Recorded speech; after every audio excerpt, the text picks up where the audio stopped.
Hey fam, this is Goofy Harry. Today's story is gonna blow your mind. What if Robert Baratheon raised Jon Snow as his squire, never knowing he was Rhaegar's son? Show some love with a like and subscribe. Here we go. Chapter 1. The promise at the Tower of Joy. The wound in Robert Baratheon's side had not finished healing when he gave the order to ride for Dorne, and every man in that command tent knew it was madness, and not one of them said so to his face.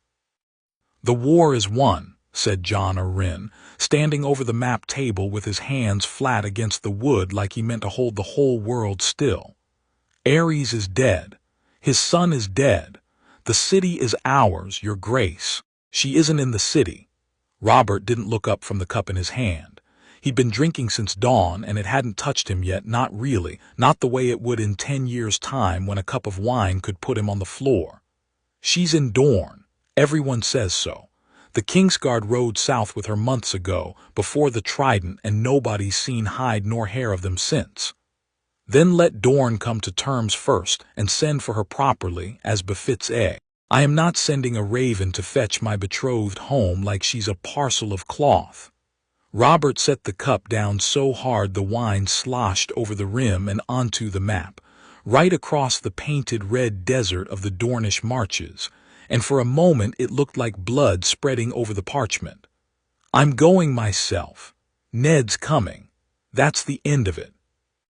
Ned Stark had been standing near the tent flap this whole time, arms crossed, saying nothing, because he already knew he would go, and he already knew why, and neither of those reasons had anything to do with what Robert believed. He'd done the arithmetic weeks ago. Lyanna had vanished at Harrenhal, the same tourney where Rhaegar Targaryen crowned her queen of love and beauty in front of his own wife and half the lords of the realm. That was more than a year gone now. A year was a long time for a girl to be missing, and for no one to find her, unless the people hiding her were very good at hiding things, and the Kingsguard of House Targaryen were nothing if not good at that. Ned had said none of this to Robert. He'd said none of it to anyone. "You should stay and see to the crown," Ned told him, mild as he could make it, though his stomach was a cold stone. "There's a hand to name, a council to sit, half of Aerys's old men still skulking about the Red Keep wondering if they're about to lose their heads. They can wonder a while longer." Robert's grin didn't reach his eyes. It hadn't reached his eyes in months, not since the Trident, not since he'd put his hammer through Rhaegar Targaryen's chest, and felt nothing but a howling emptiness where the satisfaction was supposed to be. "I started this war for her, Ned. I'll be damned if I let some Dornish courtesy stop me from finishing it right." That night, alone in his own tent, Ned Stark prayed to gods he wasn't sure were listening, and asked them, if it wasn't too much trouble, to let him be wrong. They rode south with a small company. Robert insisted on that too, said a great column of banners would only announce them to every hedge knight and outlaw between here and the Red Mountains. And besides, he didn't want half the Stormlands watching him go beg his own bride to come home. Martin Castle came, and Theo Wall, broad as a door and twice as loud, and Ethan Glover, quiet and watchful, and Mark Riswell with his easy laugh that got quieter the further south they rode. Howland Reed came too, small and strange among the big northern men, a Cranogman who'd sworn his sword to Ned at Harrenhal and never quite left his side since. Robert talked the whole way down through the Reach, about everything and nothing, old tourneys, old wenches, the taste of Dornish wine, whether the sand would really be as hot as everyone claimed. He talked like a man trying to fill a silence before the silence could say something he didn't want to hear. Ned rode beside him and mostly listened, because that was easier than lying, and because some part of him hoped that if he just let Robert keep talking, they'd never actually arrive. They arrived anyway. 3 weeks of hard riding brought them into the red hills below the Prince's Pass, where the land turned the color of old rust and the air went dry enough to crack lips. And there, At the top of a low rise with a single stunted tower rising out of the rock like a broken tooth, they saw the white cloaks, 3 of them, standing before the tower door in the noon heat like they'd been carved there, swords sheathed, faces uncovered, watching the 7 riders come up the slope without so much as reaching for a waterskin, let alone a weapon. "That's Dayne," Howland Reed said quietly from just behind Ned's shoulder. "The tall one. I've seen him at tourneys." "I know who it is," Ned said. Robert had gone very still in his saddle. "Where is my Lord Commander of the Kingsguard?" he called out, when they were close enough for words to carry. "I don't see Sir Gerald's cloak among the King's men in King's Landing. I don't see him among the dead at the Trident. Would one of you 3 happen to know where he's got to?" The tallest of them, white-haired despite a face that couldn't have been much past 40, a pale longsword at his hip that seemed to catch the light strangely, like it was made of something other than steel, stepped forward half a pace. "He is here, your grace," said Sir Gerald Hightower, and there was no mockery in the your grace, which somehow made it worse, as he has always been, guarding the king's blood. "Ares is dead," Robert said. "Rhaegar's dead. I killed him myself at the Trident with this." He didn't touch the hammer at his saddle. He didn't need to. "There's no king left for you to guard, sir. A king does not simply cease to be a king because a rebel lord has taken his city," said the man beside Hightower, broader, dark-haired, a face like a friendly innkeeper's that didn't match the crossed white cloaks at all. Oswell went, that would be. "There is still a prince in this tower. Prince Viserys wears the crown now, wherever he's got to. And there is still my sister," Robert said, and his voice cracked on the word sister, though everyone there knew he didn't mean it that way. "In that tower, and I mean to have her back. Stand aside." The 3rd knight hadn't spoken yet. He was younger than the other 2, dark of hair and violet-eyed in a way that made Ned's chest go tight, because he'd seen those eyes before on Rhaegar, on the dead boy prince they'd buried at King's Landing, on half the portraits of dead Targaryen kings hanging in the Red Keep.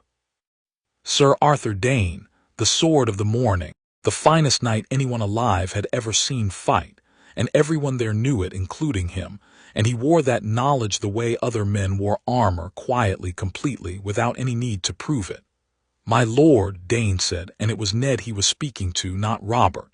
"I would ask that whatever happens here happen quickly. There's someone inside who does not have much time left to wait on it." Ned's blood went to ice. He didn't ask what Dayne meant. He was afraid he already knew. "Then let us go quickly," Robert said, and drew his hammer, and that was the end of the parley. What followed, Ned would remember for the rest of his life in pieces, sharp and disconnected, the way men remember the worst days of a war. He remembered Hightower's blade catching the sun as it came for him, faster than a man his age had any right to move, and the shock of the impact traveling up his own arm when he got his sword up to meet it. He remembered Theo Wall going down under Went's steel with a sound like a felled tree, and Mark Riswell screaming Theo's name and throwing himself into the gap, and Ethan Glover's horse rearing, and nearly taking Martin Castle's head off with a flailing hoof. He remembered the strange, dreadful quiet at the center of it all, where Robert Baratheon and Arthur Dayne circled each other like the rest of the fight didn't exist. Dayne's sword was called Dawn, forged from the heart of a fallen star, pale as milk glass and sharper than anything Ned had ever seen swung by a mortal hand, and he used it the way other men breathed, without visible effort, without wasted motion. 6 inches of steel doing the work that another knight would need a foot and a half to accomplish. Robert had size on him and strength, and a hammer that could crack a breastplate like an egg if it landed true, but Dayne simply wasn't there when the hammer came down. Again. A dance of near misses that left Robert's chest heaving and his face red beneath the sweat, while Dayne barely seemed to breathe hard. "You're slow, your grace," Dayne said, almost gently, sidestepping a blow that would have taken his head off his shoulders. "War makes men slow, grief more than most. You talk a lot for a man who's about to die. Robert snarled and swung again, and this time Dayne didn't dodge. He stepped into it, impossibly close, and dawn flicked out and drew a line of red fire across Robert's forearm. And the hammer went wide, and Robert stumbled, and Ned's heart stopped in his chest because he could see, with terrible clarity, that Robert Baratheon was about to die in the dust of a Dornish hillside for the woman he loved. Dayne raised the pale sword for the killing stroke. He never got to bring it down. Howland Reed came off his knees where he'd been fighting, went to a bloody standstill, small and quick, and beneath every man's notice, and drove a dagger up under the white cloak and into the join of Dayne's ribs, and the sword of the morning made a sound that was almost surprise before he staggered, and that half-second was all Robert needed. The hammer came around in a short, brutal arc and caught Dayne across the temple, and the finest knight in the world went down without another word, and did not get up again. Ned finished Hightower a heartbeat later, more from exhaustion on the old knight's part than skill on his own, and Went was already dead in the sand where Howland's first strike had left an opening for Ethan Glover to finish. When it was done, 3 white cloaks lay unmoving in the red dirt, and Theo Wull lay dying beside them with Mark Riswell weeping over him, and Robert Baratheon stood swaying on his feet with blood running down his sword arm, staring at the tower door like it might still refuse to open for him. "Ned," he said, and his voice had gone strange and small, nothing at all like the roar he'd used to demand the parley. "Ned, go and see." "I can't, my leg's not right." "Go and see if she's—" Ned went. The tower stairs were narrow and dark and smelled of stale air and old stone, and at the top of them was a single round room with a window looking out over the red waste, and a bed and blood everywhere, so much blood, more blood than Ned had seen in any of the battles of this whole miserable war, soaking the sheets black in the failing light, and in the middle of it, pale as bone, his sister. "Ned." Her voice was a whisper, but her eyes found him at once, sharp even now, sharper than a dying woman's eyes had any right to be. "I knew you'd come. I told him you'd come." "Lya." He was on his knees beside the bed before he knew he'd moved, taking her hand, and it was cold, far too cold, and he understood with a lurch of horror that his sister was not going to live to see the sun rise. "Lya, don't talk, Savior, there's a Meister, we'll find a Meister, there's no time for a Meister." She smiled, a thin, terrible thing, and turned her head toward the corner of the room, where a wet nurse he hadn't even noticed sat huddled with a small bundle wrapped in what looked like an old cloak. "Ned, there's someone you need to meet." He looked. He couldn't not look. The babe was small, red-faced, dark-haired already in the way that some babes were born dark, and when the wet nurse turned him so Ned could see his face, Ned Stark felt the floor of the world tilt beneath him, because those were Rhaegar Targaryen's eyes looking up out of a Stark woman's son, violet as a bruise, violet as a dying star, and there was no arithmetic in the world that could make this child anyone's but the dragon prince's. "Lya," he said, very quietly, so the men on the stairs below couldn't hear. "Lya, what did you do?" "I loved him." No apology in it, no shame, just a plain statement of fact from a woman who had never once in her life apologized for wanting a thing. "I loved him and I went with him, Ned. No one took me, whatever they're all saying down south. And I have a son now and he is going to live, and you are going to promise me that. Promise me. Rhaegar's dead. Ares is dead." Ned's mind was already racing ahead, down paths he didn't want to walk, because he could hear faintly through the window the sound of Robert's voice calling up the stairs, asking if she was well, asking if the babe had come, and every word of it was a hammer blow against the fragile thing he was trying to protect. "Lya, listen to me. Tywin Lannister's men are in King's Landing right now. Elia's children, Rhaegar's children by Elia, if they find out there's another, then don't let them find out. She gripped his hand with strength she shouldn't have had left, strength born of a mother's terror rather than a dying woman's body. "You're clever, Ned. You've always been clever, cleverer than Brandon, cleverer than father. Find a way. Promise me you'll find a way, and promise me you'll—" She stopped.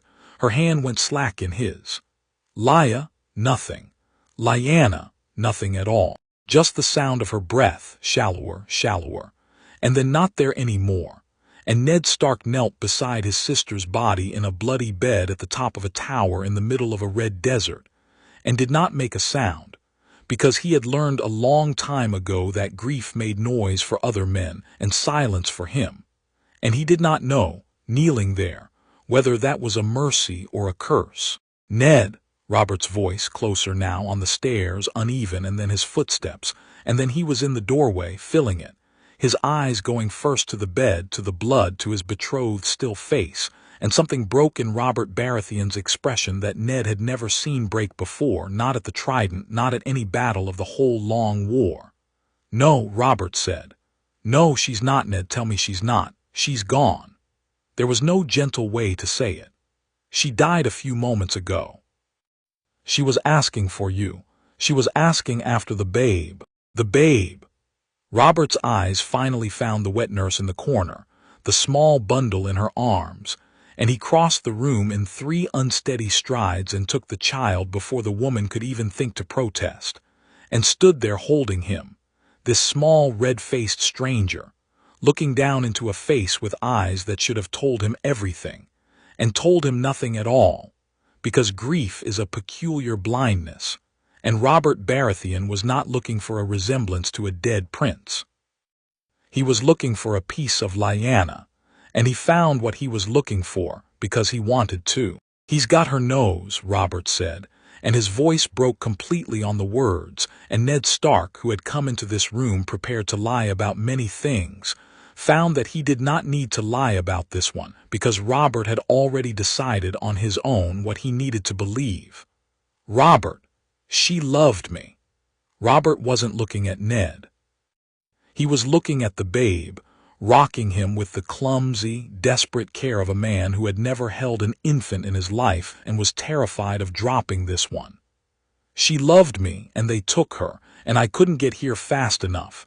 I couldn't save her, but by every god there is, Ned, I will not fail her twice. This is hers. This is the last piece of her in this world, and I am not leaving it in a tower in Dorne to be some Dornish lord's ward, or worse." Ned should have said something then. He should have told Robert the truth, that this child was not merely Lyanna's, that this child was Rhaegar Targaryen's son, that keeping him was not an act of grief, but an act of treason against everything the rebellion had supposedly stood for. He opened his mouth to say it, and then, through the narrow window, carried faint and strange on the desert wind, he heard, or thought he heard, or perhaps only imagined in the way grief-stricken men imagine things, the distant cry of some huge bird, and thought of Rhaegar singing his sad songs by a campfire once, long ago, before any of this had started, singing about dragons and prophecy and promised princes, and Ned Stark, kneeling by his sister's body with her son's whole life balanced on the edge of the next thing he said. Made his choice. "Then take him," Ned said. "Take him, Robert, and love him well." She would have wanted that. He would spend the rest of his life wondering if it was the right choice. He would never, not once, regret making it. Robert looked up at him, eyes wet, jaw set with the particular stubbornness that had carried him through a whole war. "I'll call him John," he said. "After the old man, after John Arryn. A good, solid name. No one will look twice at a boy called John." "No," Ned agreed, very quietly, looking down at the small violet-eyed face peering out from the cloak, already forgetting to cry, already still and watchful in a way that no ordinary babe had any business being.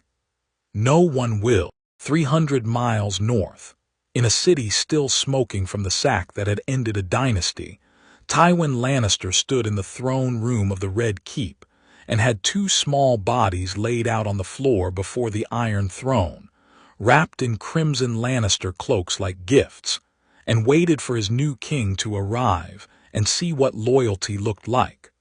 Robert did not arrive to see them.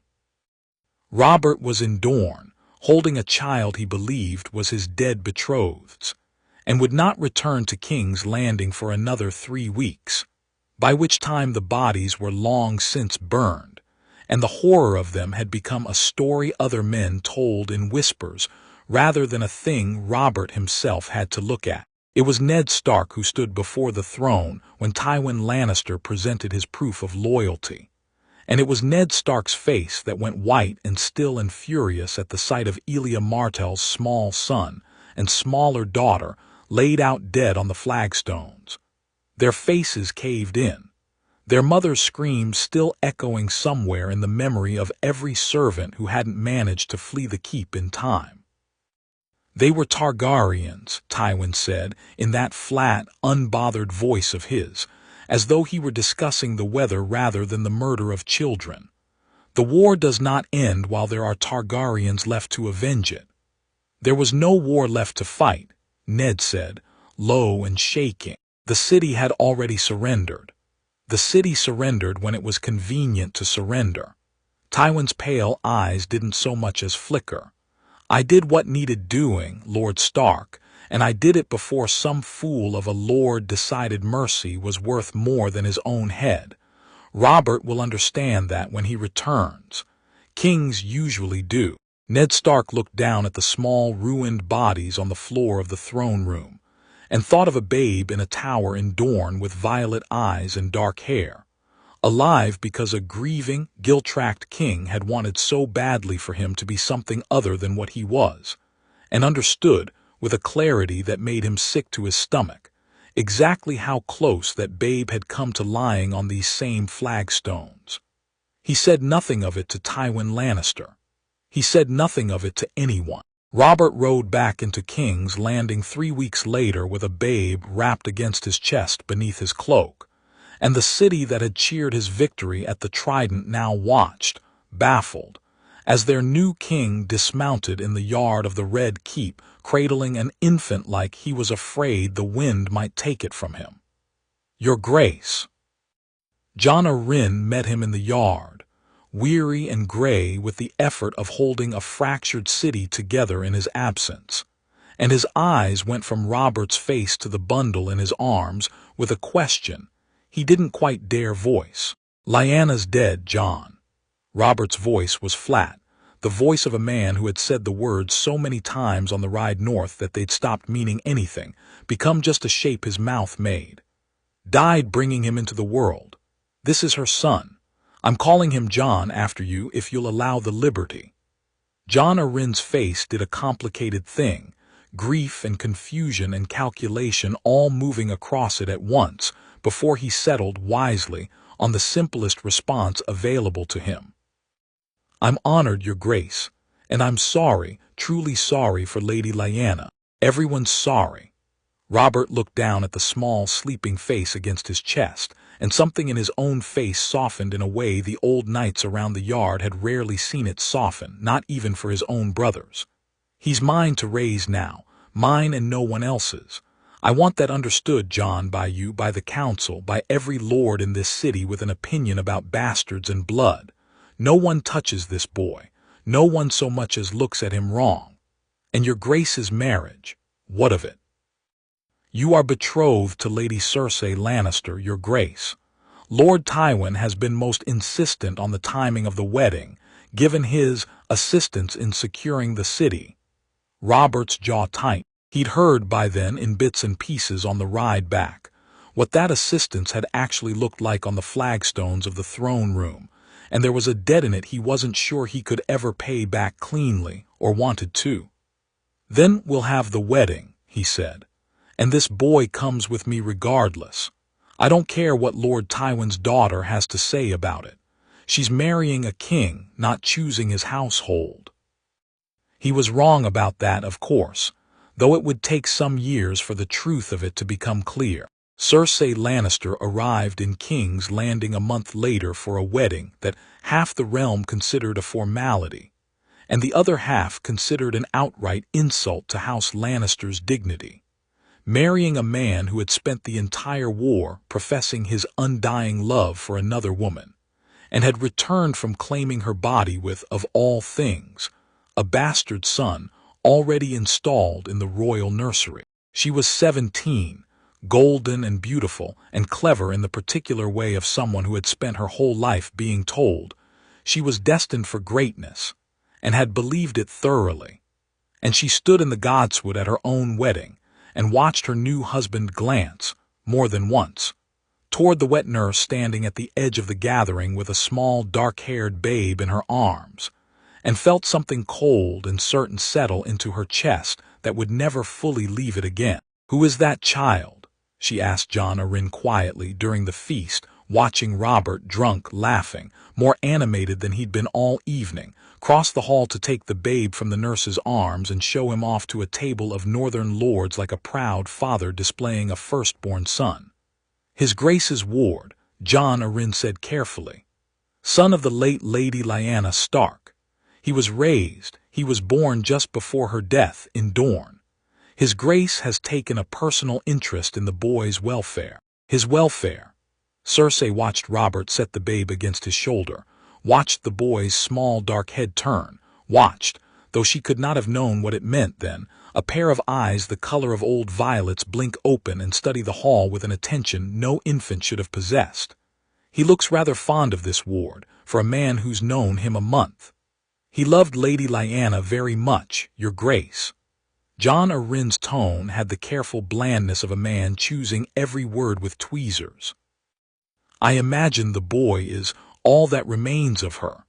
Cersei said nothing more about it that night. She smiled through the rest of the feast, and danced with her new husband when the music demanded it, and laughed at the right moments, and filed the sight of Robert Baratheon's face, soft, unguarded, tender in a way she suspected she would never once see it turned toward her or any child she might give him, away in some cold, careful part of her mind where she kept the things that mattered. She would remember that face for years. She would have cause to. Ned Stark stayed in King's Landing only long enough to see the wedding through, and to watch, from a careful distance, as the boy who was his sister's son and Rhaegar Targaryen's blood was folded into the household of the man who had led a war to end House Targaryen's reign forever. It was, he thought more than once during those weeks, the strangest and most dangerous game of hide-and-seek the gods had ever devised, and he was not at all certain he had played his part in it wisely. The night before he rode north, he went to the nursery alone, when he knew Robert was occupied elsewhere, and stood over the small crib where his nephew lay sleeping, dark hair already thick for so young a babe, face at peace in the particular unbothered way that only the very young or the very old ever managed. He reached down and touched one small hand, and the fingers closed around his own with surprising strength. "I'm sorry," Ned said quietly, to a child too young to understand a word of it. "I'm sorry I can't take you home.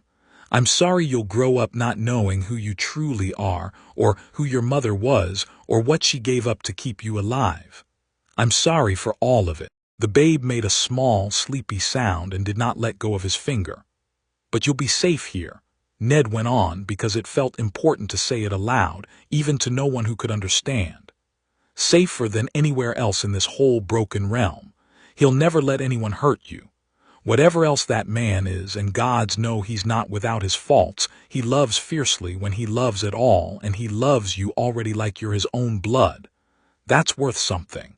That might be worth everything." He straightened, drew his hand free gently, and looked down at the sleeping child one last time. "Grow strong, little wolf," he murmured. "Whatever name they give you, whatever blood they think runs in you. Grow strong and grow good, and maybe, someday when it's safe, maybe I'll tell you the truth of it myself." He left the nursery without looking back, because he knew that if he looked back, he would not be able to make himself leave at all. And there was a war-torn north waiting for its lord, and a wife he had never properly met waiting to give him children of his own, and a secret now buried so deep in his chest that he suspected it would take root there and grow, silent and patient, for the rest of his life. Behind him in the crib, the boy the world would come to know as Jon Snow, ward of King Robert Baratheon, favored above every trueborn child that would ever be born to the royal house, last living son of a dead dragon prince and a wolf-blooded girl who had loved him past all reason, slept on, innocent of everything he was and everything he would become, and the storm of a kingdom's future gathering slowly, quietly around his small and unremarkable cradle. Chapter 2. The Boy with Wolf's Blood. The training yard at the Red Keep smelled like dust and horse dung and the particular sourness of boys who'd been sparring too long in the summer heat. And Sir Ares Oakheart had learned, in the 2 years he'd spent supervising Prince Joffrey's swordplay, to keep his expression carefully neutral no matter what happened in front of him. It was a skill, he sometimes thought, more valuable than anything they'd taught him at the Water Gardens. Again, he said, and Joffrey, 7 years old and already sweating through his practice tunic, scowled at him with the particular fury of a boy who had never once in his life been told no, and did not intend to start getting used to it now. I want to rest. Your father wants you able to hold a sword by the time you're 8, Your Grace. We'll rest when you can block a simple overhand cut without dropping your guard. I don't drop my guard. You dropped it 4 times in the last 5 passes. This came not from Sir Ares but from the boy standing at the edge of the yard, leaning against the wooden fence with his arms crossed, and an expression that was trying very hard not to look smug and mostly failing. Jon was 9, dark-haired, a little too tall for his age the way growing boys sometimes are, all elbows and knees that hadn't caught up to the rest of him yet, except when a sword was in his hand, and then somehow all of that awkwardness simply vanished, the way it never did for the golden-haired prince currently glaring daggers at him across the yard. No one asked you, bastard. Ward, Jon corrected, mild as anything, though something flickered behind his eyes at the word. He'd heard it enough times by now that it barely landed anymore, or so he told himself. And I wasn't asked. I was watching. You keep leading with your shoulder instead of your hip, that's why your guard drops. Sir Ares is right. I don't need help from you. Suit yourself. Jon pushed off the fence and picked up a practice sword from the rack, wooden, blunted, the kind boys his age were meant to train with, though he'd already worn a groove into the grip of this particular one from how many hours he'd spent with it. Sir Ares, may I? Oakheart hesitated. It wasn't unusual, exactly, for the king's ward to want to turn in the yard. Jon spent more hours here than any 3 squires combined, more than was probably healthy for a boy his age, though nobody with any sense had ever managed to talk him out of it. But sparring the prince himself was another matter, one with political weight that a household knight preferred to avoid carrying on his own shoulders. His Grace told me himself I could spar anyone in this yard who'd have me, Jon said, and it wasn't a lie, though the way he said it made it sound like more permission than Robert had probably intended when he'd said it, half in his cups, 3 weeks ago. Ask him yourself if you like. I don't mind waiting. Joffrey's face had gone an interesting shade of red. I'll fight him. Your Grace, I said I'll fight him. Joffrey hefted his own wooden sword with the exaggerated confidence of a boy who had never once been beaten at anything he cared about winning, because the people around him had generally found it easier to let him win.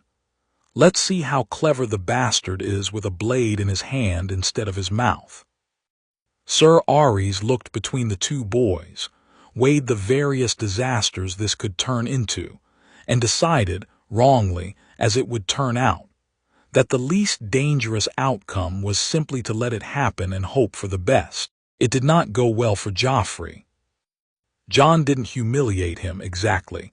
He'd learned, even at 9, some rough instinct for restraint that most boys his age never developed at all. Some sense that there was a difference between winning and grinding a person's face in their own loss, but he beat him 3 times running cleanly, without breaking a sweat. parrying Joffrey's increasingly wild swings, and finding the gaps in his guard with an ease that made the whole exercise look less like combat and more like Jon idly tapping a spot on Joffrey's shoulder or hip each time to demonstrate where a real blade would have gone in. By the third pass, Joffrey threw his wooden sword down in the dirt and stormed off toward the keep without a word to anyone, and Sir Ares let out a breath he hadn't realized he'd been holding. "You didn't have to beat him 3 times, he said, once the prince was out of earshot. "He kept asking for a 4th. Jon shrugged, setting his own sword back on the rack, careful, precise, the way he did everything with a blade. "I told him after the first one he might want to stop. He didn't listen. "He's the crown prince, Jon. He's a boy who doesn't like losing," Jon said, and there was something in his voice, not cruel, not gloating, just plainly, matter-of-factly true, that made the older knight look at him a moment longer than he meant to. "That's not the same thing as being good at fighting. I'm not going to lose on purpose because of who his father is. Careful who hears you say that." Jon didn't answer. He was already looking past Sir Ares, toward the gallery above the yard where a figure had appeared without either of them noticing, leaning on the rail with an expression of open, unguarded delight that only one man in the whole Red Keep ever wore. "Did you see that?" Robert Baratheon called down, grinning wide enough to show most of his teeth, looking about 10 years younger than he had any right to look after a morning of council meetings and complaints from small lords about tax collection. Ned's boy, well, he caught himself, the way he sometimes did lately, some small flicker of correction crossing his face before he pushed past it. "My boy, 3 passes and the little lion prince didn't touch him once. Barristan." This last was shouted toward the keep itself, presumably in the general direction of wherever Sir Barristan Selmy happened to be standing. "Barristan, get down here. You need to see this before you tell me again the boy's too young for proper steel." Sir Barristan Selmy did, in fact, appear a few minutes later, drawn by the commotion, and watched with his usual careful, unreadable expression as Jon ran through a series of forms at Robert's insistence. Forms Selmy himself had taught him over the past year, more out of professional curiosity than any expectation the boy would take to them the way he had. Well, Robert had come down into the yard himself now, still grinning, one big hand resting on Jon's shoulder in a gesture that had become so habitual over the years that neither of them seemed to notice it anymore. "Tell me I'm wrong. Tell me he doesn't hit harder than half the men in my own guard." "He hits accurately," Selmy said, which from the old knight was practically effusive. "And he learns faster than any boy I've trained in 20 years, your grace, prince or otherwise. But he is 9. There are limits to what 9 years can accomplish, whatever the talent underneath them. There weren't limits for me at 9. You were exceptionally large for your age, your grace, and exceptionally unafraid of pain in a way that concerned your septa considerably." A dry note there, something almost like fondness, from a man who'd known Robert since before the rebellion. "I only mean the boy needs seasoning as much as talent. Give him both, and I suspect we'll all be glad we did." "Hear that, Jon?" Robert cuffed the boy lightly on the back of the head, affectionate rather than sharp. "Old Barristan thinks you'll be worth something someday. Best praise you'll ever get out of him, so treasure it." "I heard needs seasoning, not worth something," Jon said, and Robert barked out a laugh loud enough that a pair of servants crossing the yard startled and nearly dropped the linens they were carrying. "Cheeky little wolf." Robert said it fondly, the way he said most things about Jon, and if he noticed the strangeness of the phrase wolf, when the boy carried no wolf's blood that anyone in this yard would admit to knowing about, he gave no sign of it. "Come on, then. Walk with me. I've had my fill of council business for the day, and I want better company than lords arguing about grain prices." Jon fell into step beside him without hesitation, the way he always did, and if Sir Barristan Selmy watched them go with an expression that held just a shade more thoughtfulness than the moment strictly demanded, he kept whatever thought was behind it entirely to himself. Cersei Lannister heard about the incident before the sun had fully set, because in the Red Keep there was very little that happened in daylight that did not reach her ears by dusk, one way or another, and this particular story had the added misfortune of coming to her directly from her own weeping son. He humiliated me. Joffrey had his face pressed into her shoulder, still in his practice clothes, dirt on his knees, and Cersei stroked his golden hair with one hand while the other, out of his sight, had curled into a fist so tight her nails had left small crescents in her own palm. In front of Sir Ares, in front of everyone, he kept beating me, and he wouldn't even have the decency to lose once. Hush now. Her voice was gentle. Everything about her, in this moment with this child, was gentle, because Joffrey was the one soft thing in her life she had never once had to guard or calculate around, and whatever else people would say of Cersei Lannister in later years, none of them could ever fairly say she did not love her firstborn son with everything in her.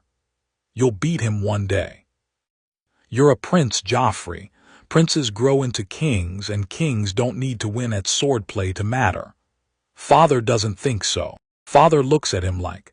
Joffrey's voice cracked, more from fury than grief, though the two were close cousins in a boy his age. Like he's the one who's going to be king someday, not me. Cersei said nothing to that because there was nothing safe to say, and because the observation, however childish and self-pitying its source, was not wrong. She had watched it happen for 9 years now. This slow, steady tilt of her husband's affection toward a boy who was not hers, who carried none of her blood, who by every law and custom of the 7 kingdoms had no claim whatsoever to anything, and yet somehow commanded more genuine warmth from the King of Westeros than his own trueborn children ever managed on their best days. It should not have surprised her, and yet it did, every single time. Later that evening, after Joffrey had cried himself to sleep, and the wet nurse had settled Tommen and taken little Miachella off to her own bed, Cersei went looking for her brother, and found him where she usually found him these days, on watch outside the king's chambers, white cloak immaculate, expression bored in the particular way Jaime Lannister had perfected as a young member of the Kingsguard, that careful blankness that fooled almost everyone except the sister who'd shared a womb with him.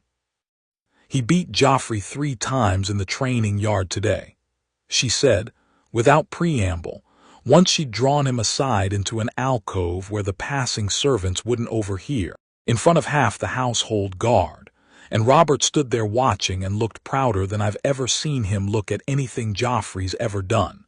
He's a talented boy. James' tone was carefully neutral, and that neutrality irritated her more than open disagreement would have.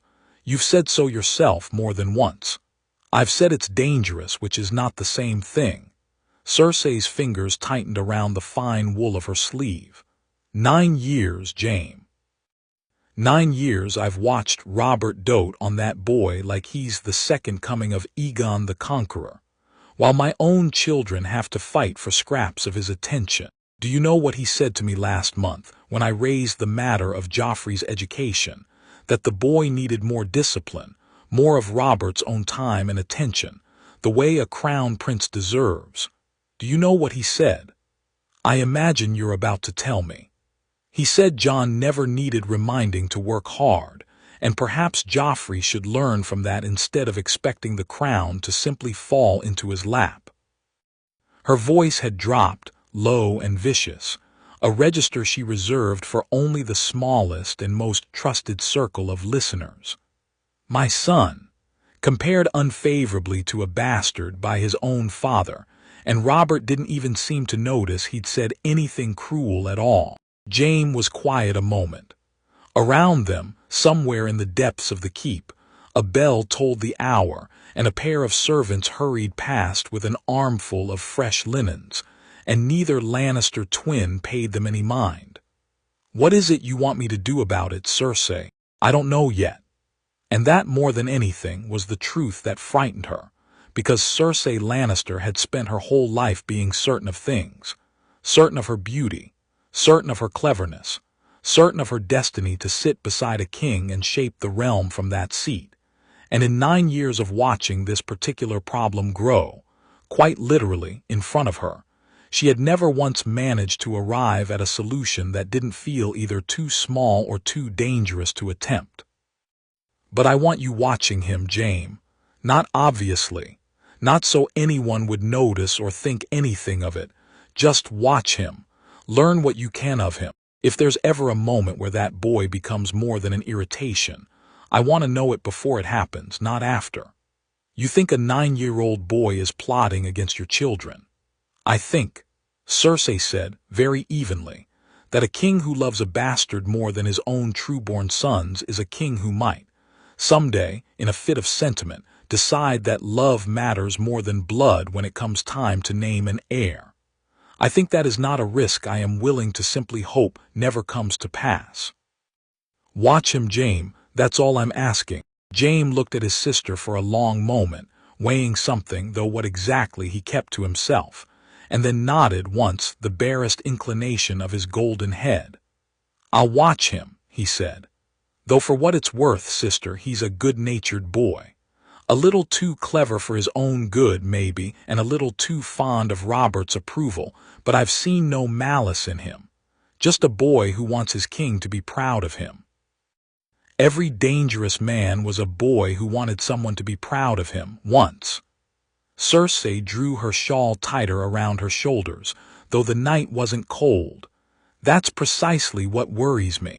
Eddard Stark came south twice a year, more or less, when the business of the North permitted it, and Robert's letters grew insistent enough that ignoring them started to feel discourteous even by Ned's own considerable standards of Northern reserve, and each visit followed roughly the same pattern. Council meetings that dragged longer than anyone wanted, feasts where Robert grew loud and nostalgic about the war, and somewhere in the quiet edges of the trip, a chance for Ned to see the boy who was, in every way that mattered to Ned's own conscience, his nephew and his ward both at once, though only one of those facts was known to anyone else in the castle. This visit, in the 9th year since the rebellion's end, Jon found him first, in the Godswood, a strange, half-forgotten little grove tucked behind the Red Keep's outer walls, more weed than tree, nothing like the true Godswoods of the North, but a Godswood nonetheless. And Ned had taken to visiting it every trip south, alone, to pray to gods that had gone very quiet on the subject of what he'd chosen to do at that tower in Dorne. Lord Stark. Jon's voice, still a boy's voice but with the first hints of something deeper starting to work its way in underneath, carried across the small clearing, and Ned turned to find him standing at the edge of the trees with a wooden practice sword still in hand, dust on his boots, dark hair damp with sweat. Jon. Ned managed a smile, and it wasn't even entirely forced, because whatever grief and guilt this boy's existence stirred in him, there was also, always, a fierce and uncomplicated fondness that had only grown deeper with every visit. You've gotten taller since I last saw you. That's what everyone says. Jon crossed the clearing and settled onto the low stone bench near the ancient, half-dead oak that served as this Godswood's excuse for a heart tree, close enough to Ned that their shoulders nearly touched. Rob's taller than me, isn't he? In your letters he sounds like he's about to outgrow the whole castle. He is taller than you, Ned admitted. Though I suspect that's mostly Catelyn's family showing through. Her father was a tall man. You'll catch him yet. You've a fair bit of growing left in you. Jon's smile at that was quick and real, and Ned felt the familiar ache of it. This boy, so eager for any scrap of comparison to Ned's own children, Ned's own family, without any understanding of how much closer that connection actually ran than either of them was permitted to say. Robb Stark was Jon's cousin by the lie the whole realm believed, and his half-brother's memory in the strange calculus of what was actually true, and Ned sometimes thought that if there was a hell reserved for men who told necessary lies, he would be spending a very long time in it explaining himself to whatever gods presided there. "Will he ever come south?" Jon asked. "Robb, I mean. I'd like to meet him properly. All I know of him is what you write and what Robert says when he's had too much wine and starts talking about how we should have been raised together as boys like real brothers." Something in Ned's chest tightened at that, sharp and sudden. "Perhaps," he said when he trusted his voice again, "when you're both a little older, there'll be time enough for it. You always say that." Not accusing, just observant, the way Jon so often was, in a manner that unsettled Ned more than he liked to admit, because it was Lyanna's own directness looking back at him out of a stranger's violet eyes. "When you're older, there'll be time. I've been hearing that since I was small enough that Robert had to lift me onto his own horse. The north is a long way from here, Jon, and your king has need of you close, more than most fathers need their sons close." "He's not my father." Jon said it plainly, without bitterness, the way he'd clearly said it to himself many times before working out exactly how he felt about the fact. "I know that.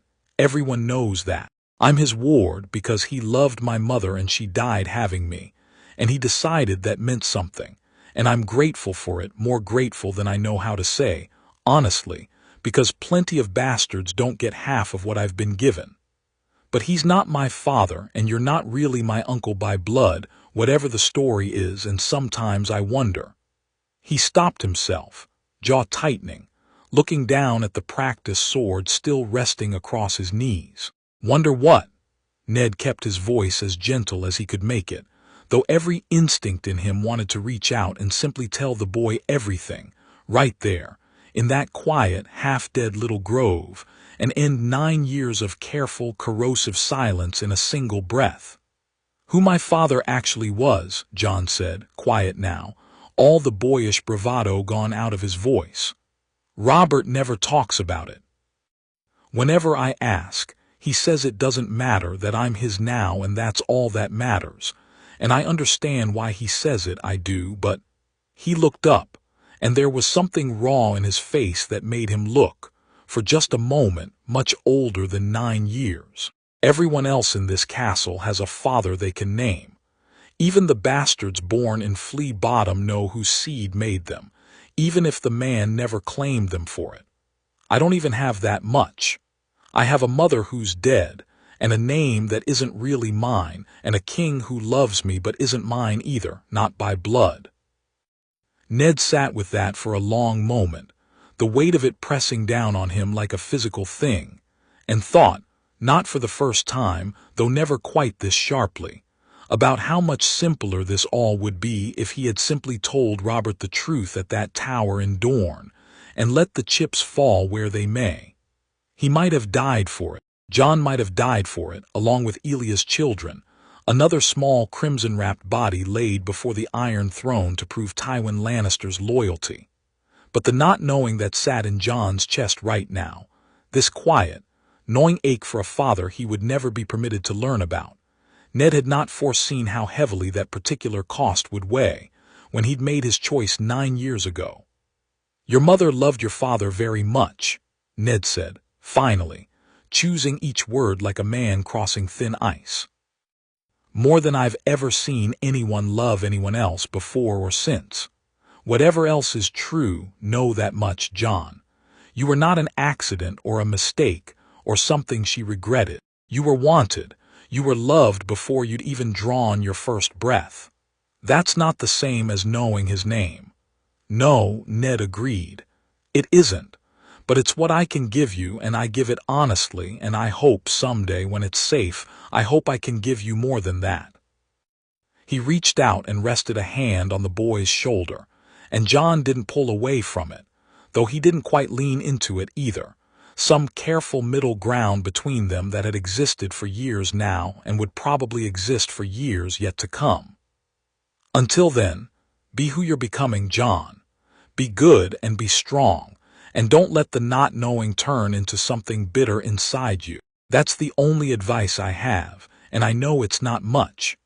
Jon was quiet a moment, looking off through the sparse trees toward the towers of the keep rising beyond, gold in the afternoon light. "Robert took me hunting last month," he said, eventually in the tone of a boy deliberately steering himself toward safer waters. "First real hunt. I brought down a boar myself. Well, I helped. Sir Barristan says I'll be ready for a proper hunt of my own within the year." "Did you?" Ned said, grateful for the change of subject and for the small, easy pride in the boy's voice as he described it. And let Jon talk about the hunt, about his training, about small castle gossip and half-formed opinions on subjects far beyond his years, until the shadows in the little godswood had lengthened considerably, and a servant came looking for them both, saying the king had asked after his ward and wanted him at the evening's feast. Ned watched him go, dark hair catching the last of the light, already moving with a swordsman's economy even in the simple act of crossing a courtyard, and thought, as he had thought at the end of every visit for 9 years running, "You would have made your mother proud, whatever else is true. Whatever name you carry, whatever blood no one but I know runs beneath it." Varys the eunuch had spent the better part of 2 decades cultivating a network of eyes and ears across Westeros so thorough that very little of consequence happened in any great castle of the realm without eventually finding its way, in whispers and half-truths and the careful, patient piecing together of small facts, to his own quiet chambers in the bowels of the Red Keep. He had known, within a month of the rebellion's end, that something unusual had happened at the Tower of Joy, more unusual, certainly, than the official story of a grieving king claiming his dead betrothed's bastard son. He had known, within a year, roughly what that unusual thing might be, though knowing a thing and being able to prove it, cleanly and beyond doubt, were 2 very different problems, and Varys had learned long ago the value of patience in matters where a wrong step could cost a great deal more than it gained. He watched the boy grow, over those 9 years, the way a careful gardener watches a strange and possibly dangerous seedling take root in soil it was never meant to grow in. Not with malice, precisely, but with the cool, calculating attention of a man who understood that this particular seedling might one day become either the most valuable asset in his considerable arsenal, or the single greatest threat to every quiet plan he had spent decades cultivating. "He fought Prince Joffrey today," Varys said that evening, to the small, mousy woman who came to his chambers twice a week with reports gathered from the servants' halls of the keep, one of his little birds as he liked to call them, though this one had never known his true face nor his true name, only a kindly stranger who paid well for gossip and asked no dangerous questions. 3 passes with practiced swords, and won each of them cleanly. The whole household's talking about it, my lord. They say his grace was fair, beaming with pride. I imagine he was. Varys steepled his fingers, considering. And the queen, what is her mood on the matter? Cold, my lord, colder than usual even. Her handmaid says she snapped at 3 separate servants before supper for no cause anyone could see. Interesting. Varys made a small note in the careful, cramped shorthand he'd developed over the years, a script that would mean nothing to anyone who didn't already know its key. "Thank you, dear. That will be all for tonight." Alone again, he sat for a long while in the dim candlelight of his chambers, thinking not of the boy's swordplay, which was a mildly interesting but ultimately minor data point, but of something else entirely. A letter that had come to him 3 years prior, from a contact in Dorne, describing a conversation overheard between an old, half-senile former handmaid of Princess Elia Martell and her equally elderly sister, in which the handmaid had claimed, in the wandering, unreliable way of the very old, that Lady Lyanna Stark had been carrying a child of unmistakably Targaryen features when she died at the Tower of Joy. Dark hair. Yes, but eyes the deep violet of House Targaryen's own royal blood, a detail that had never once appeared in any official account of the boy's birth, because no official account had ever bothered describing the color of his eyes at all. Varys had filed the report away at the time as intriguing but unconfirmed, the kind of second-hand rumor that made for interesting speculation but poor foundation for action. He had not filed it away entirely, however, and in the years since, he had made it a quiet point of his own personal interest, whenever occasion allowed, to observe the boy's eyes for himself. They were violet, not the pale lilac gray that some highborn families produce by chance, but a true, deep violet, the exact shade the old Meister's histories described on every portrait of the Targaryen line stretching back 300 years. And Varys had looked into those eyes himself, more than once, across a crowded hall or a busy courtyard, and felt a small, cold certainty settle into his chest each time that confirmed what the old handmaid's ramblings had first suggested. The boy the realm knew as Jon, ward and squire to be of King Robert Baratheon, was not Lyanna Stark's bastard by some unnamed lover, as the official story claimed.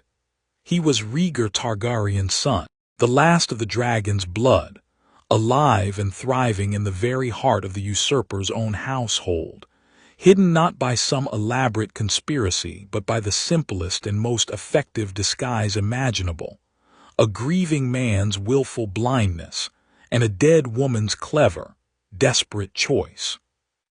It changed everything, and Varys had spent 3 years now turning that fact over in his mind like a jeweler turning a rare and dangerous stone, trying to determine its exact worth, and exactly how it might be cut to best advantage. He could tell Illyrio, of course, and through Illyrio, in time, the exiled remnants of House Targaryen scattered across the free cities, a young prince and princess, viceroys and deaneries, the last acknowledged scions of the dragon's blood, raised in poverty and desperation on the goodwill of foreign hosts, dreaming of dragons and restoration with an intensity that Varys privately found more troubling than inspiring. What would they make of a third sibling, a nephew, raised in comfort and safety in the very castle their family had lost, trained in swordplay by the finest knight in the realm, beloved,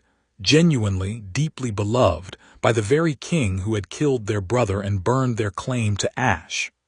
Would they see a weapon, a rallying point, blood of the dragon return to strengthen their cause?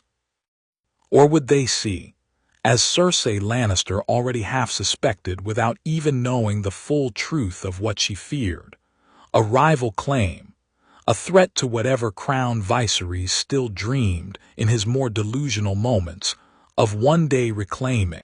Varys did not yet know the answer, and until he did, he judged it wiser by far to say nothing to anyone, not to Illyrio, not to the exiled prince and princess across the narrow sea, and certainly not to anyone within these walls who might act rashly on such knowledge and force events before Varys himself had determined which outcome best served the realm, or, more honestly, which outcome best served Varys. He thought, sometimes, of simply removing the problem entirely, a quiet poisoning, a fall from a height, one of a dozen methods that had solved lesser problems for him over the years, without ever once being traced back to his own soft, careful hands. The boy was, after all, a loose thread in a tapestry Varys had been weaving for a very long time, and loose threads had an unfortunate habit of unraveling far more than anyone intended, given enough time and enough bad luck. But he had watched the boy in the training yard that very afternoon, through the eyes of one of his little birds among the servants, watched him beat a crown prince 3 times running with a kind of easy, unshowy skill that promised a great deal more once that skill matured, and had felt, for the first time in a very long career built on cold calculation, a flicker of something that might almost have been curiosity, or even, though he would never have admitted it aloud, even to himself. Something dangerously close to hope. Let him grow a little longer, Varys decided, finally, setting the candle's flame low and settling back into the patient dark he had made into a kind of home over the years. Let him grow, and let us see what kind of man he becomes, before any of us decide what use to make of him. The realm has waited this long for its dragons to return. It can wait a few years more to see whether this one is worth the waiting. Outside his window, far above in the Red Keep proper, a feast was winding down, and somewhere in that golden, noisy hall a boy who did not yet know he was the last hope of a fallen dynasty sat beside a king who did not know he had raised his enemy's son as his own, laughing at some joke Robert had made, utterly unaware of the quiet, careful war of secrets being fought around him by people who had already decided, each in their own way, that his existence was either a gift or a threat too large to leave unattended. Chapter 3. Squire of the Storm. The morning Robert Baratheon named Jon his squire, he did it in front of the whole court, without warning, in the middle of a small council session that had nothing whatsoever to do with squires, and Jon would remember for the rest of his life the way the room went silent before it erupted. "I've decided something," Robert announced, cutting off Lord Petyr Baelish mid-sentence about the crown's debts to the Iron Bank, which was probably the only part of the whole incident that pleased anyone at that table. "Jon's 14 now, old enough. I'm naming him my squire, effective today, in place of that Frey boy who never learned to keep his mouth shut around my wine cup." Baelish blinked once, recovered his composure with the ease of a man who'd built a career on never showing surprise, and said, "A fine choice, your grace, though perhaps one for a more formal occasion. I don't need a formal occasion to name my own squire, Petyr. It's my household." Robert looked for a moment, extremely pleased with himself, the way he always looked when he'd surprised someone he considered too clever by half. "Jon's been shadowing Barristan and half my Kingsguard for 5 years now, learning more than that Frey boy ever bothered to. Man should get the title to match the work." Jon, standing near the door where he'd been waiting to deliver a message about the stable accounts, felt his stomach do something complicated. He hadn't asked for this. He hadn't even known it was coming. And yet there was Robert, grinning at him across the whole width of the small council chamber like he'd just handed him a kingdom instead of a title that, strictly speaking, most highborn boys received as a matter of course by the time they were 8 or 9, not something to be announced with such ceremony at 14. "Your Grace honors me," Jon said, because it seemed like the thing to say, and because it was true, whatever complicated feelings sat tangled up underneath it. "Don't thank me yet." Robert's grin widened. "You'll be cleaning my boots and pouring my wine and following me around court listening to old men complain about taxes. See if you're still grateful in a month." Grand Maester Pycelle cleared his throat with the particular wheeze he used when he wanted attention without appearing to demand it. "If I might observe, your grace, the boy is not of noble birth. The traditional path to squirehood and eventually knighthood generally requires—" "He's my ward," Robert said, and something in his voice had gone flat and dangerous in the way it only did when someone questioned this particular subject. "That's tradition enough for my household. Was there something else, Grand Maester, or are we finished discussing my own squire's suitability to fetch my boots?" Pycelle, wisely, decided there was nothing else. Across the table, Cersei Lannister said nothing at all, which was, in its way, louder than anything she might have said aloud. She simply watched Jon with an expression of careful, measured stillness, the kind of look a woman gives a piece on a Sivas board when she is trying to decide whether it has just become more dangerous or merely more visible. And Jon, who had spent 14 years learning to read the particular chill of the Queen's regard, felt it settle over his shoulders like a cold hand. He said nothing about it either. He'd learned that much, at least. Sir Barristan Selmy took the news of Jon's formal squirehood with the same measured calm he took most things, though there was, underneath it, something that might almost have been satisfaction. "You'll train harder now," he told Jon that same afternoon in the training yard watching the boy. Not quite a boy anymore, not really, tall now, filling out through the shoulders in the way that promised a big man's frame in a few more years, run through his forms with the pale morning light slanting gold across the yard. A squire's title means a squire's expectations. His Grace will want to see you improve faster, now that everyone knows to watch for it. "I've been training as hard as I can for 5 years. "You've been training as hard as a boy who wanted to prove himself worthy of a king's fondness," Selmy said, not unkindly. "Now you'll train as a man who intends to earn a knighthood someday, whatever anyone in this court thinks about the propriety of it. Those are different things, Jon, even if the swordwork looks the same from the outside." Jon considered that, sweat cooling on the back of his neck, and found, somewhat to his own surprise, that the old knight was right. There was a difference. He could feel it already, some new weight settling into the way he held the blade. "Then teach me the difference," he said. Selmy's mouth did something that on a less disciplined man would have been a smile. "As you wish." The training that followed over the next weeks was harder than anything Jon had endured before. Longer hours, heavier steel, drills that left his arms shaking and his palms blistered raw even through the leather wrappings. And Selmy pushed him without mercy, correcting every small flaw in his footwork, every wasted motion in his guard, with the patient, exacting attention of a master who had finally decided his student was worth the full weight of his craft. It was during one of these sessions, 3 weeks into his squirehood, that Jaime Lannister came to watch.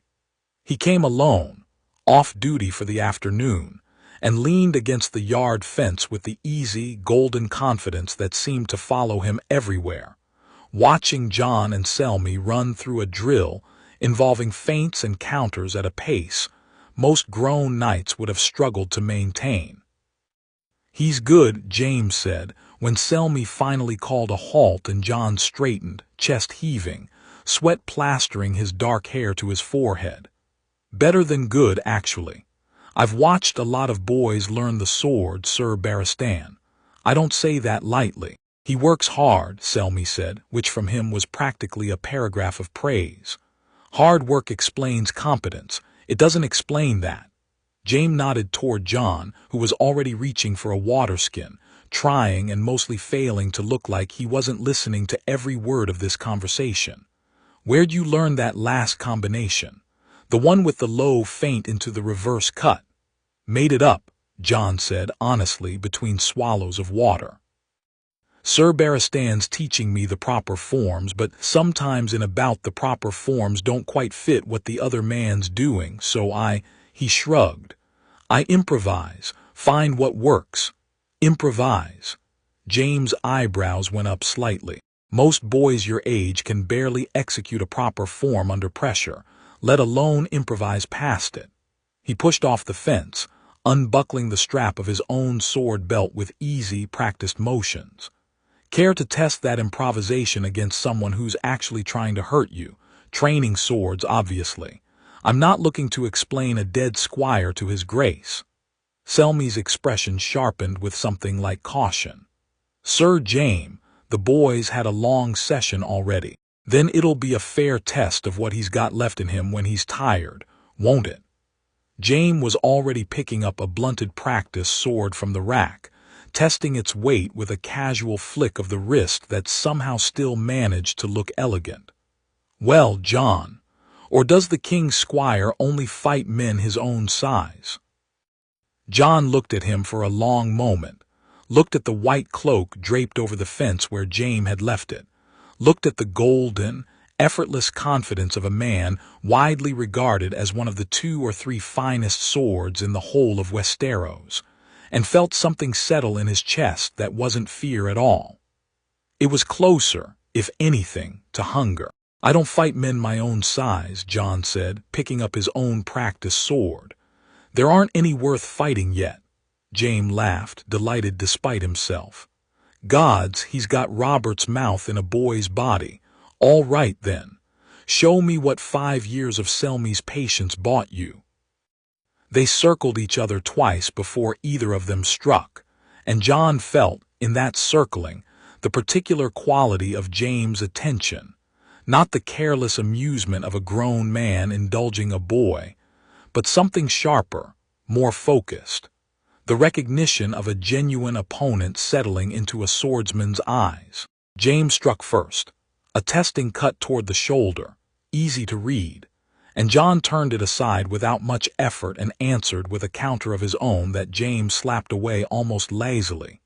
And then the ease went out of it all at once, both of them, the exchanges coming faster, sharper, the wooden blades cracking against each other in a rhythm that drew Selmy's full, unblinking attention, and within a few passes, the attention of every stable boy and passing guardsman within sight of the yard. Jon was fast, faster than his size suggested he had any right to be, and he used that speed the way Selmy had spent 5 years teaching him to use it, not to overpower but to redirect, letting Jaime's superior strength and reach carry his own blows past their mark before slipping in underneath with quick, precise counters. Twice, he drew a light tap against Jaime's ribs that would have been a wound with live steel. Once Jaime's blade caught him hard across the forearm, and he felt it ring all the way up to his shoulder, and did not let it slow him for even half a beat. "You're better than good," Jaime said, breathing harder now, genuine surprise breaking through the easy composure. "You're better than most knights I've sparred, and you're 14. You talk a lot for a man who's still trying to land a clean hit," Jon said, echoing, without quite meaning to, words Arthur Dayne had once said to Robert Baratheon on a hillside in Dorne, though Jon had no way of knowing that, and neither in this moment did anyone watching. Jaime's eyes flashed, not with anger but with something more like delight, the particular joy of a genuine swordsman who has finally found someone worth the effort of trying properly. He came in harder after that, faster, using every inch of his reach and experience, and for several exchanges Jon found himself purely on the defensive, giving ground step by step across the yard, parrying blows that landed with enough force to jar his teeth even through the padded practice grip. And then, on the 9th or 10th exchange, Jon did something Selmy had shown him only twice, in passing, almost as an afterthought, a trick more suited to a smaller man fighting a larger one. He let Jaime's blade slide past his own guard on purpose, stepped in close instead of back, inside the reach where Jaime's longer arms became a liability instead of an advantage, and hooked his own blade's crossguard against Jaime's wrist in a sharp, twisting motion that had nothing elegant about it at all. Jaime's practiced sword went spinning out of his hand and clattered against the dirt 6 feet away.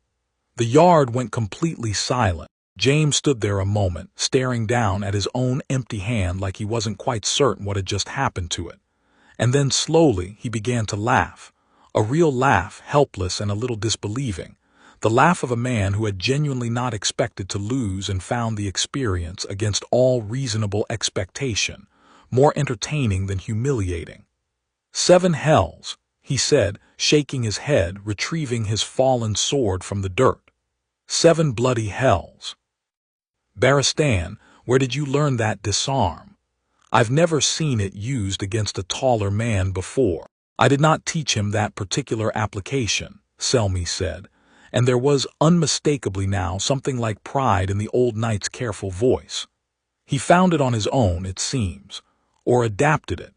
Improvised," Jaime said, still shaking his head, looking at Jon with an expression that had shifted somewhere in the last several minutes from casual curiosity into something more like genuine, wary respect.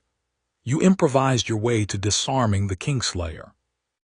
Robert's going to be unbearable when he hears about this."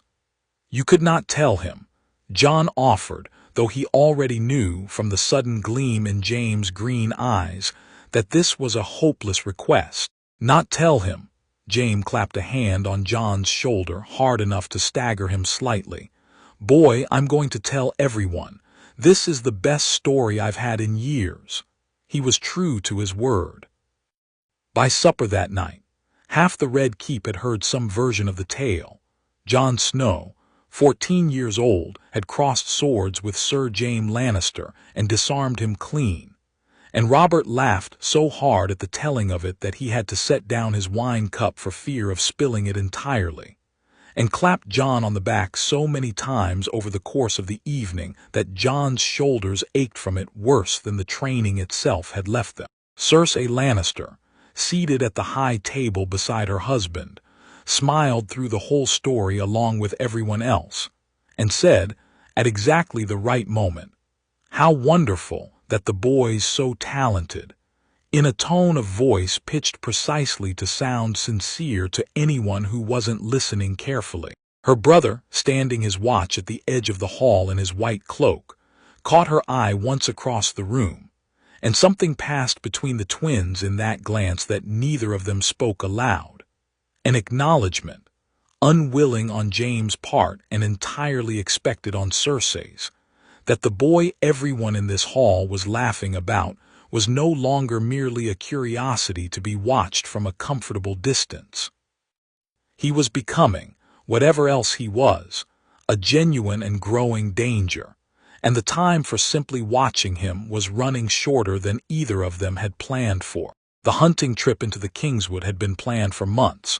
Robert loved little in this world more than he loved hunting, save perhaps drinking and the memory of glories long past, and a trip of 3 days into the deep royal forest south of the city, chasing boar and stag with a company of his finest huntsmen and a dozen barrels of good wine, was exactly the sort of expedition that made him feel, however briefly, like the young war hero king he'd once been rather than the increasingly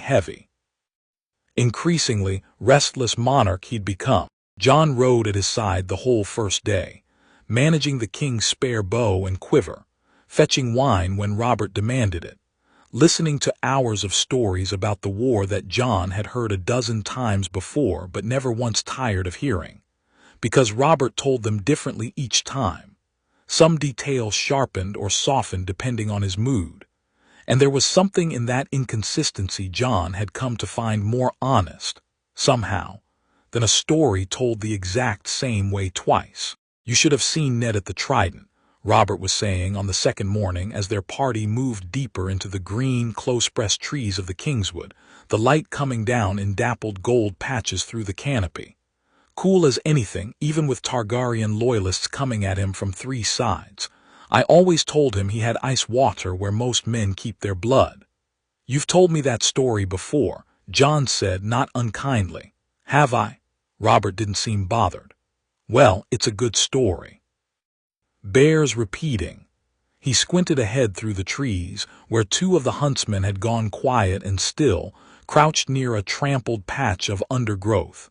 "Boar sign, unless I miss my guess. Fresh, too." The hunting party split, as it often did when a boar's trail was fresh and the terrain grew too thick for a full company to move together. Sir Barristan and half the household guard following the huntsman's lead down a narrower game trail to the east, while Robert, restless and impatient with the pace, decided he'd rather push straight through the thicker brush himself, with only Jon and 2 of the Lannister household knights, Sir Meryn Trant among them, for company. "We'll catch up with them at the stream," Robert said, waving off Selmy's concerned look before the old knight had even finished voicing it. "Gods, Barristan, I've hunted this forest 100 times. I don't need a whole army to find one boar." It was perhaps a quarter hour later, deep in a stretch of forest so thick with undergrowth that Jon had to duck low branches every few steps, that the first crossbow bolt sang out of the trees and buried itself in Sir Meryn Trant's throat. Everything after that happened very fast, and Jon would spend years afterward trying to piece together the exact order of it. Because in the moment there was no order at all, only a blur of motion and noise, and the cold, clear certainty settling into him that the king was about to die if he did not do something in the next several heartbeats. Trant went down without a sound beyond a wet, choking gurgle, and Robert's horse reared in shock, nearly throwing him, and from the thick brush on 3 sides came men, 6 of them. Jon counted later, though in the moment it felt like an army, ragged leather armor, mismatched steel. The particular hard, hungry look of outlaws who had made this forest their home for years and knew every game trail and hidden approach better than any king's huntsman ever could. "Kill the fat one first," someone shouted, and a second crossbow bolt hissed past close enough that Jon felt the wind of its passage against his cheek, and buried itself in the flank of the second Lannister knight's horse, sending the animal screaming and thrashing to the ground with its rider trapped beneath. Robert had his hammer off the saddle by then, roaring something that was more animal fury than actual words, but his own horse was still half panicked, and he was fighting to control it and swing at the same time, and the outlaws, 6 of them, closing fast, blades already drawn, clearly saw the opening that presented and moved to press it. Jon did not think. There was no time to think. He was off his own horse and moving before his mind had finished processing what his body had already decided, sword clearing its sheath in one clean motion, and he put himself between the nearest attacker and the king's exposed flank with the same cold, focused clarity he brought to every sparring session with Selmy. Except this time the blade coming at him was not blunted, and the man swinging it meant, quite genuinely, to open his throat. He turned the first blow aside and felt the shock of real steel meeting real steel travel up his arm, sharper and heavier than anything a practiced sword had ever taught him to expect, and did not let it slow him. His counter caught the attacker across the forearm deep, and the man screamed and staggered back, weapon falling from suddenly useless fingers, and Jon was already moving past him toward the second man closing on Robert's exposed side. "Behind you, boy!" Robert bellowed, finally getting his horse under control enough to swing his hammer in a wide, brutal arc that caught one outlaw full in the chest, and sent him flying backward into the undergrowth with a sound like a dropped melon. But there were still 4 more, and one of them had come around behind Jon exactly as Robert had warned. Jon spun, blade already rising, and caught the downward stroke aimed at his skull on the flat of his own sword with a shock that rattled his teeth, and for one long, terrible moment the 2 of them strained against each other, blade locked against blade, the outlaw's face close enough that Jon could smell stale wine and unwashed sweat on his breath. "Little lordling's got some fight in him," the man snarled. "I'm not a lordling," Jon said, and twisted his wrist in a motion Selmy had drilled into him 1,000 times over 5 years of training, breaking the lock and opening the man's guard for half a heartbeat, which was all the time Jon needed to drive his own blade up under the man's ribs and out the other side. He didn't have time to feel anything about it. There was no room for feeling, not yet, not with 2 more outlaws converging on Robert, while the king fought to keep his hammer swinging and his seat in the saddle at the same time, and Jon was already moving again, putting himself once more between the king and the nearest threat. "Sir Meryn's dead," he shouted, though he suspected Robert had already worked that out for himself, "and I don't know where the other one's gotten to. Forget them. Get behind me, boy. I can't watch your back and swing my hammer both at." Robert's warning cut off into a grunt of pain as one of the outlaws finally landed a glancing blow across his shoulder, tearing through leather and drawing blood. And the sight of it, the king's blood, bright and shocking against the green of the forest, did something to Jon that he would spend a long time afterward trying to understand. Some cold, clean fury settling into his chest that felt older and stranger than anything a 14-year-old boy ought to be capable of feeling. He moved without thinking, without any conscious decision at all, and put himself directly in front of the man who'd wounded Robert.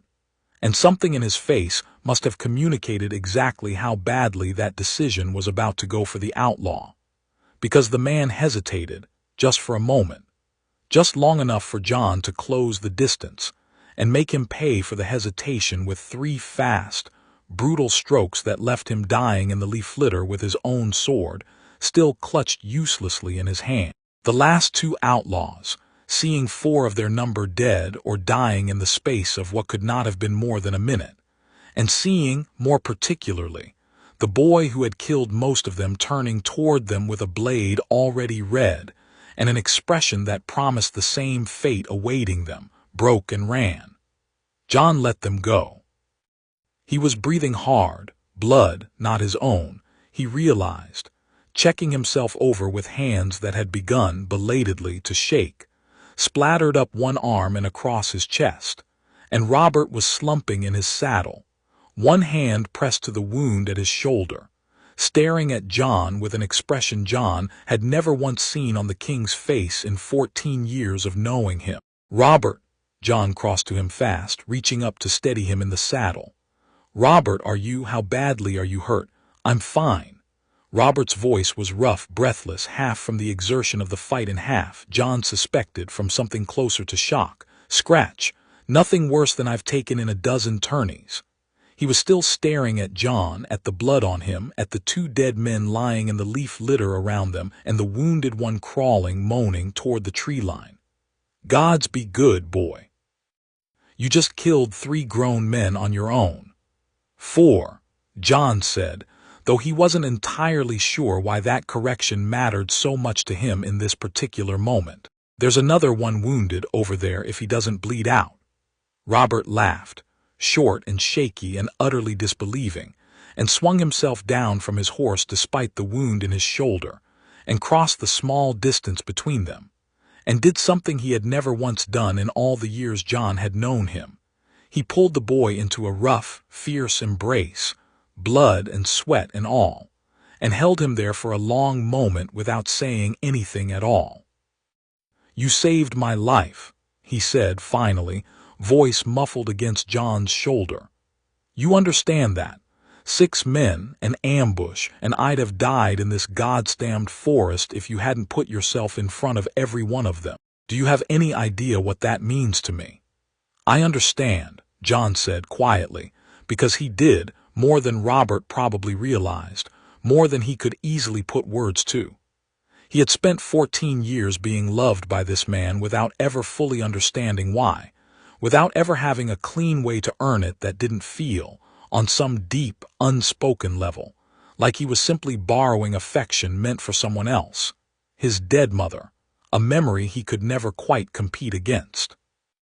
And here, finally, blood-soaked and shaking in the middle of a forest with 3 dead men at his feet, was a debt he had paid with his own 2 hands, clean and certain, no ambiguity to it at all.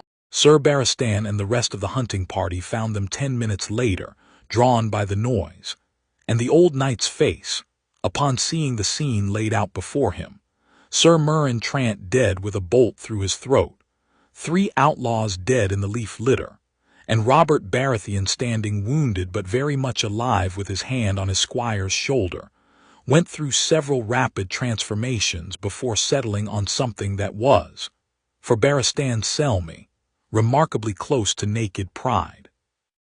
"Your Grace," he said, "what happened here? Ask him." Robert nodded toward Jon, still not quite letting go of the boy's shoulder. "Go on, Barristan. Ask your student what he did while you were off chasing a bloody boar." They knighted him that same night, in a hastily arranged ceremony beneath the stars of the forest camp, because Robert refused, absolutely and immediately, to wait for the formality of returning to King's Landing and observing the proper rites in a proper September. "Kneel," Robert said, standing before the boy in the flickering torchlight with a longsword borrowed from Selmy for the purpose, since Jon carried no sword of his own worthy of the moment, and around them the hunting party stood in a rough circle. Weathered huntsmen and household knights alike, faces solemn in the firelight. Jon knelt. "In the name of the warrior, I charge you to be brave," Robert said, tapping the blade against Jon's right shoulder, his voice carrying a weight and formality Jon had rarely heard him use for anything. "In the name of the Father, I charge you to be just." The blade shifted to his left shoulder. "In the name of the Mother, I charge you to defend the innocent." Back to the right. "In the name of the Smith, I charge you to protect and strengthen the weak." Left again. "Arise, Sir Jon." Jon rose, and Robert clapped a hand to the back of his neck, drawing him into another rough, brief embrace. And around them the camp erupted into cheering that Jon suspected owed as much to the wine already flowing as to any genuine ceremony, though none of it felt any less real for that. "Youngest knight I've ever heard of," someone called out from the back of the crowd. Outside of them, Kingsguard boys who get it handed to them for politics. "He didn't get it handed to him for politics," Robert bellowed back, grinning fiercely. "He got it for putting 3 grown outlaws in the ground to save my miserable hide.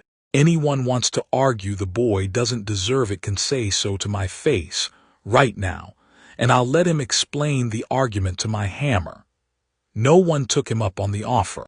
News of it reached King's Landing 2 days ahead of the hunting party's own return. Carried by a fast rider Robert had dispatched specifically to spread the tale before anyone else's version of events could take root. And by the time Jon rode back through the city gates, properly knighted now, Sir Jon, a title that still felt strange and slightly unreal every time he heard it attached to his own name. Half the small folk lining the streets already knew the story and had turned it, in the particular way stories grew in the telling, into something considerably grander than the truth, though the truth had been dramatic enough on its own. Cersei Lannister heard the full account from her brother before Robert's own party had even reached the outer walls, and she sat very still in her solar for a long while after Jaime finished speaking, her needlework abandoned in her lap, her face carefully composed into something that gave away nothing at all of what was moving underneath it. "He killed 3 grown men," she said, finally. "Alone, at 14 years old. 4, if you count the one who bled out in the forest before they could question him properly." Jaime's tone was careful, deliberately neutral, though Cersei knew her brother well enough to hear the genuine unease threaded through it. "Cersei, I fought him myself 3 weeks ago. I told you he was talented. I did not fully appreciate until this exactly how talented." And Robert's response to this display of talent was to knight him on the spot, in the middle of a forest, without so much as a proper ceremony. Cersei's fingers had curled tight around the fabric of her needlework, crushing the careful stitches beneath her nails. "Do you understand what this means, Jaime? A 14-year-old boy, no name, no lands, no family beyond a dead mother and a king's fondness, and now he carries a knighthood that puts him one small step closer to legitimacy than he had before, and Robert loves him more with every single year that passes. He saved Robert's life. I know he saved Robert's life. That is precisely what worries me." Cersei set the ruined needlework aside and rose, crossing to the window, looking out over the city where, even now, small folk in the streets below were no doubt still repeating some exaggerated version of the tale to anyone who'd listen. "A boy who saves a king's life earns that king's gratitude, Jaime, and gratitude from a man like Robert has no limits, no sense of proportion. What happens the next time he decides gratitude matters more than blood, when it comes time to think about who should sit that throne after him? Joffrey is his trueborn son. Nothing that happened in that forest changes the succession. Laws can be changed, Jaime. Robert is the king. Kings change laws when it suits their hearts, whatever the counselors mutter about tradition." She turned from the window, and there was something cold and clear in her green eyes that made even her own twin brother go still. "I want you to write to Father. Tell him what happened. Tell him exactly what that boy did and exactly how Robert responded to it. Father will know what to make of the information, even if neither of us does yet." Jaime hesitated just for a moment. "You're building a case against a boy who just saved the king's life, Cersei. However this plays out, that's not going to be an easy argument to make to anyone." "I'm not building a case against anything yet." Cersei's voice had gone soft, almost gentle, in the particular way that had always, since they were children, worried Jaime more than her anger ever did. "I'm simply making sure that when the time comes to need one, Father already has all the pieces in hand. That's all. Write the letter, Jaime." He wrote the letter. It went out by Raven that same evening, carrying the tale of a 14-year-old knight's first blooding to Casterly Rock, where Tywin Lannister read it twice, in the cold quiet of his own solar, and set it aside without any visible reaction at all, though he did not burn it, as he burned most correspondence he judged unimportant, and instead placed it carefully in a small locked drawer of his desk, where he kept the handful of documents he judged worth remembering. Varys received his own report of the ambush and its aftermath through 3 separate little birds within a single day, and spent that evening in his chambers piecing together, with the same patient care he applied to everything, exactly who might have arranged 6 outlaws to be waiting in that particular stretch of the Kingswood on that particular morning. The trail, when he finally ran it down over the following weeks, led south to Dorne, to a disgraced knight of House Uller named Cletus, who had once served as a sworn shield to Princess Elia Martell before her marriage, and who had spent the 9 years since the sack of King's Landing nursing a grief and a fury that had never once found any acceptable outlet, since Prince Doran Martell, cautious and patient as ever, refused to sanction any open act of vengeance against the crown that might endanger the fragile peace his house had rebuilt. Sir Cletus Uller had not asked his prince's permission. He had taken what coin he'd managed to accumulate over the years, and used it to buy the loyalty of outlaws already living wild in the Kingswood, and sent them to kill the king who had, in Uller's own reckoning, set the whole horror of Elia's murder in motion by starting the war that ended her family's dynasty. A motivation Varys found, upon reflection, both entirely understandable and entirely, tragically, misdirected, since the true architect of Elia's death had been Tywin Lannister. Not Robert Baratheon, though grief rarely bothered itself with such careful distinctions. Varys did nothing about Sir Cletus Uller in the end. The man's plot had failed, spectacularly and permanently, and the 6 outlaws he'd hired were dead or scattered, and pursuing the matter further risked drawing attention to Dorne in ways that served no purpose Varys currently cared to advance. He simply noted the information carefully away, alongside everything else he knew, and had not yet decided how to use, and turned his attention instead to the piece of the puzzle that interested him considerably more. The boy had killed 3 grown men, alone, at 14 years old, with a blade in his hand and a king's life on the line, and had done it not with desperate, flailing panic, but with the kind of cold, focused competence that Varys had seen, in his long years of careful observation, in perhaps a handful of grown, seasoned knights. The dragon's blood runs true in him, Varys thought, sitting alone in the candle-lit dark of his chambers, turning the thought over with the same careful attention he gave everything of importance. Whatever else that boy believes himself to be, however thoroughly the wolf's name and the Storm King's love have disguised it, there is fire in him yet, waiting to be called out. He thought, again, of Illyrio, of the exiled prince and princess across the narrow sea, of dragons that did not yet exist, and a restoration that grew less likely with every passing year Viserys Targaryen spent drinking away what little coin his sister's hand in marriage had bought them. He thought of Cersei Lannister's letter to her father, which one of his own little birds had intercepted and copied before it ever reached the raven's leg, and of what Tywin Lannister might eventually decide to do with the knowledge it contained. Not yet, Varys decided, as he had decided so many times before, setting the thought carefully aside alongside all the others he was not yet ready to act upon. Let him grow a little longer still. Let us see what kind of dragon this storm has been raising, before any of us decide what to do about the fire.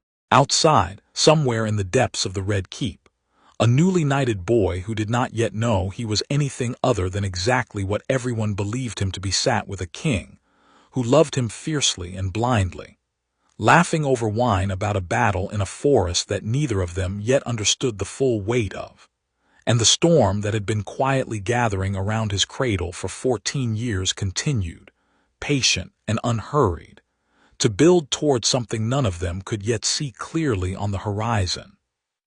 Chapter 4. 2 Secrets. 1 Raven. Jon Arryn had always been a careful man, which was, in the end, precisely what killed him. He'd noticed it first almost by accident.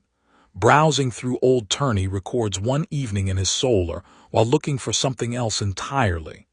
A note on grain shipments, buried somewhere in the same stack of papers, and found himself instead staring at a portrait sketch from the tourney at King's Landing 5 years past. A young squire named Gendry who distinguished himself in the melee and been noted, in the margin, for his uncommon strength with a hammer. The sketch showed a strong-jawed boy with black hair and blue eyes, so exactly like Robert's own that Jon Arryn had laughed aloud at his desk, alone, at the sheer obviousness of it. He'd gone looking for more after that, not out of any particular suspicion at first, but simply out of the idle curiosity of an old man with too much time and too sharp a mind to leave well enough alone. He found 3 more. A blacksmith's apprentice in the Street of Steel, a serving girl's son in an alehouse near the Mud Gate, a boy training with the city watch who'd been quietly noted more than once for a temper as fierce as any Baratheon's, all black-haired, all blue-eyed. All, by every account he could quietly gather, unmistakably Robert's get, scattered across the city like proof of a king's wandering appetite, which was no secret to anyone, and no scandal worth the ink to record it, except that it was, because it meant something else entirely once Jon Arryn turned his attention, almost as an afterthought, to the 3 trueborn children currently growing up in the nursery of the Red Keep. Joffrey, Miachella, Tommen, all 3 of them gold-haired, green-eyed, Lannister through and through, without a trace of Baratheon black or blue among them. He had sat with that fact for 3 full days before he let himself believe what it meant, because the alternative explanation, that the seat of House Baratheon simply ran weaker than House Lannister's, that gold hair had somehow overwhelmed black in every single one of 3 separate children, when every bastard sired outside the marriage bed had come out the very opposite, strained credulity past the point where an honest man could keep pretending not to see it. He had gone to the sept alone one evening, not to pray precisely, but to sit in the quiet and think through what such knowledge meant, and what a man owed to a king he loved like a son when that king's own wife had, in all likelihood, cuckolded him 3 times over and set a bastard on the Iron Throne to inherit a kingdom that was not, by any law of gods or men, actually his to inherit. It was there in the sept, turning over what to do with a secret that could burn down a dynasty, that Jon Arryn thought, unbidden, and only because his mind had wandered there while turning over questions of blood and legitimacy in general, of another matter entirely, one he had noticed years ago and filed away without much weight at the time. The boy, Robert's ward, John. He remembered a conversation long ago, with an old Dornish knight passing through King's Landing on some minor business, a man who had served briefly under Sir Arthur Dayne before the rebellion, and had, in his cups one evening, mentioned in passing that he'd heard strange things about the tower where Lady Lyanna Stark had died, things about the babe's eyes, violet as a Targaryen's, though the old knight himself had dismissed it as drunken gossip even as he repeated it. Jon Arryn had dismissed it too at the time. He had many things to occupy his attention in those years, rebuilding a war-torn realm, and a rumor about a bastard's eye color had seemed the very smallest of his concerns. But sitting in the sept now, with one secret about hidden parentage already unspooling in his hands, the old rumor came back to him with an unwelcome new weight, and he found himself thinking, for the first time in years, about the boy who trained in the yard every day with a sword in his hand and violet eyes that Jon Arryn himself had noticed more than once, without ever once connecting them to anything. He did not act rashly. He was too old and too careful a man for that. He sent, instead, a quiet letter to the Citadel, requesting genealogical records on House Targaryen going back 300 years, and another to a contact he still maintained in Dorne, asking, in careful, roundabout language, whether anyone might recall precise details of the events at the Tower of Joy, who had been present, what had been said, what the child had looked like when he came into the world. He told no one what he was doing, not even his own wife, not even the servants who managed his correspondence, and he began, slowly, and with the patience of a man who had spent his whole life solving other people's problems, to lay the two secrets side by side and consider what either one, let alone both together, might mean for the realm. He never finished the work. 3 weeks after he began asking his quiet questions, he took ill at supper one evening, a sudden, violent sickness that left him sweating and delirious within hours, and dead within 2 days. And Grand Maester Pycelle pronounced it a summer flux of the belly, brought on by bad shellfish, and nobody in the Red Keep thought to question the diagnosis, because nobody yet knew there was anything worth questioning. Lysa Arryn wept over her husband's body with a grief that struck everyone who witnessed it as entirely genuine, which it was, in its way, though what none of them saw, in the private darkness of her own chambers afterward, was the small vial of tears of lies she'd emptied into his wine 3 nights running, at the careful, patient urging of a queen who had come to her, weeks earlier, with soft words about a husband too old and too curious for his own good, and a marriage that might finally know some peace once that curiosity was put quietly, permanently, to rest. Cersei Lannister had not known, when she first planted that seed in Lysa's grieving, jealous heart, exactly what secrets Jon Arryn had been chasing. She had known only that he'd been asking careful, dangerous questions around the keep, a servant here, a maester there, a raven sent to Dorne that one of her own little informants had noticed and reported, and that a man who asked such questions about bastard children and hair colors was a man who had likely arrived, sooner or later, at the truth of her own children's parentage, which was reason enough, and more than enough, to want him silenced before he ever carried that truth to Robert. She would learn only much later, and with considerably more alarm than she'd felt over her own secret, exactly how close Jon Arryn had come to uncovering the second one as well.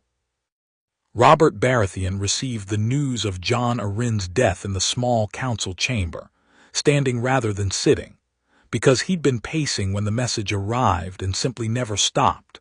And Jon, still Sir Jon now, 17 years old, tall and broad through the shoulders in a way that had finally caught up with the rest of him, standing at his customary place near the door where he always stood during council sessions, watched the news land on the king like a physical blow.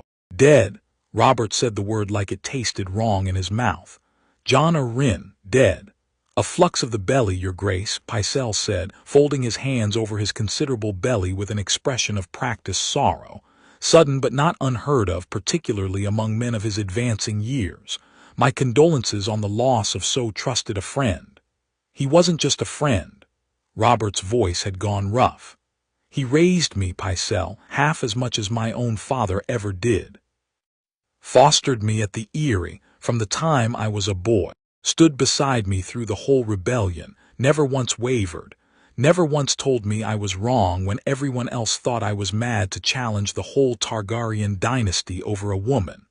He sat down, finally, heavily in the high seat at the head of the table, and for a long moment said nothing at all, and the whole council chamber held its breath along with him. "Your Grace," Baelish's voice, careful and measured into the silence, "the realm will need a new hand, and soon. The business of governing does not pause for grief, however well earned. I know that, Petter." Robert didn't look up. "I'm not a fool, whatever you all seem to think when my back's turned." He was quiet another long moment and then, slowly, lifted his head and his eyes found Jon standing by the door, and something in his expression shifted, settling into a decision he'd apparently been circling for some time. "Ned," he said. "Your Grace," Pycelle looked confused. "Ned Stark, Lord of Winterfell, I want him as my hand." Robert's voice had steadied, some of the old fire coming back into it. "There's no one else I'd trust with this. Ned's steady, honest to a fault, and he loves this realm even when he pretends he'd rather be up in his cold, gods-forsaken castle counting sheep. Send a raven north tonight. I want him here within the month." Jon felt something complicated move through his chest at that, a flicker of genuine excitement at the prospect of seeing Ned Stark more than twice a year, tangled up with an old, familiar ache he'd never quite managed to name. The particular loneliness of loving people you weren't sure you were fully permitted to love, since none of them were, strictly speaking, his by blood. He said nothing of it in the council chamber. He'd learned over 17 years exactly when speaking mattered and when it didn't. The raven went out that same night. Ned Stark's answer came back 3 weeks later, and it was not the answer Robert wanted. A careful, apologetic refusal, citing the burdens of the North, the difficulty of the journey, a wife and children who needed him closer to home. And Robert, upon reading it, crumpled the letter in one massive fist and swore loud enough that half the Tower of the Hand heard it through the walls. "He'll come," Robert said to Jon, later that evening, when the two of them sat alone over cups of wine in Robert's private chambers, a habit that had grown between them over the years. Quiet evenings, just the two of them, where Robert talked more freely than he ever did in front of his own council. "I'll ride north myself if I have to and drag him back by his fool beard. He owes me this much, at least." "Why does he owe you?" "Because I made him a promise once, a long time ago, and he spent 17 years letting me believe I've kept my end of it without ever once reminding me what it cost him to let me." Robert's eyes had gone distant, the particular faraway look he got sometimes when the wine loosened something old and buried in him. "He gave up more than most men know to see me through that war and everything after it. I don't forget things like that, Jon, whatever else people say about me. I don't forget." Jon didn't press further. There was something in Robert's tone that suggested a door better left closed, and he'd learned over the years to respect those particular silences even when his own curiosity gnawed at him. He wrote to Ned himself, that same week, without telling Robert, a short, simple letter asking after Robb and the rest of his cousins, mentioning, almost as an afterthought, how much he'd enjoy the chance to finally meet them properly, if Lord Stark should ever find his way south. He didn't press the political point at all. He simply wrote as a boy who missed the closest thing to family he had beyond Robert himself, and hoped it might land somewhere Robert's own royal summons couldn't quite reach. It landed, as it happened, harder than either of them expected. Ned Stark read that letter 3 times over, alone in his solar at Winterfell, and thought of a promise made over a dying woman's body 17 years ago, and of a boy who had no idea, still, after all this time, exactly how much family he actually had waiting for him in the north, if only the truth could ever be safely told.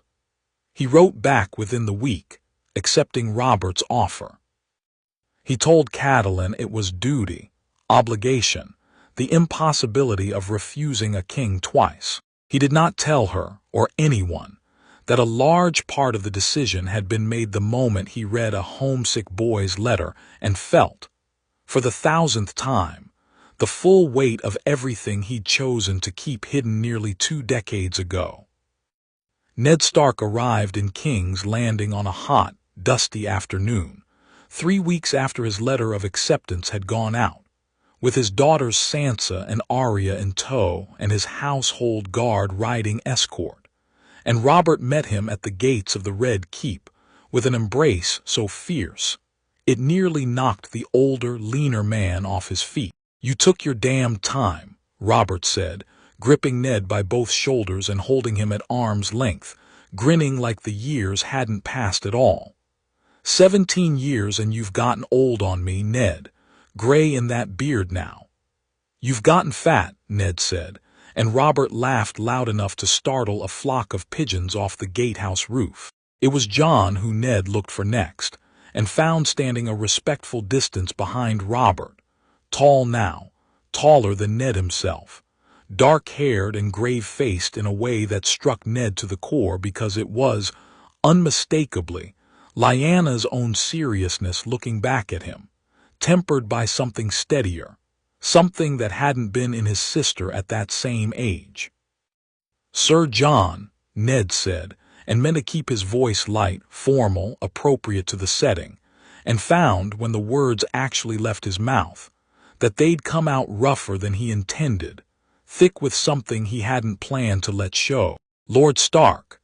Jon's own composure cracked a little too, the careful court manners slipping for just a moment into something more like the boy who used to sit with him in the godswood, hungry for scraps of a family he only half understood he had. "It's good to see you. It's been too long." "It has." Ned reached out and gripped his forearm, the formal greeting of one knight to another, though his grip lingered a moment longer than strict formality demanded. "You've grown into quite a man since last I saw you. I hear you've been busy, killing outlaws in the Kingswood, disarming the Kingslayer in front of half the household guard. The stories have gotten bigger than the truth, mostly." Jon's mouth twitched, almost a smile, though not by as much as I'd like if I'm honest. Behind Ned, Sansa and Arya had dismounted and were being fussed over by a small crowd of servants.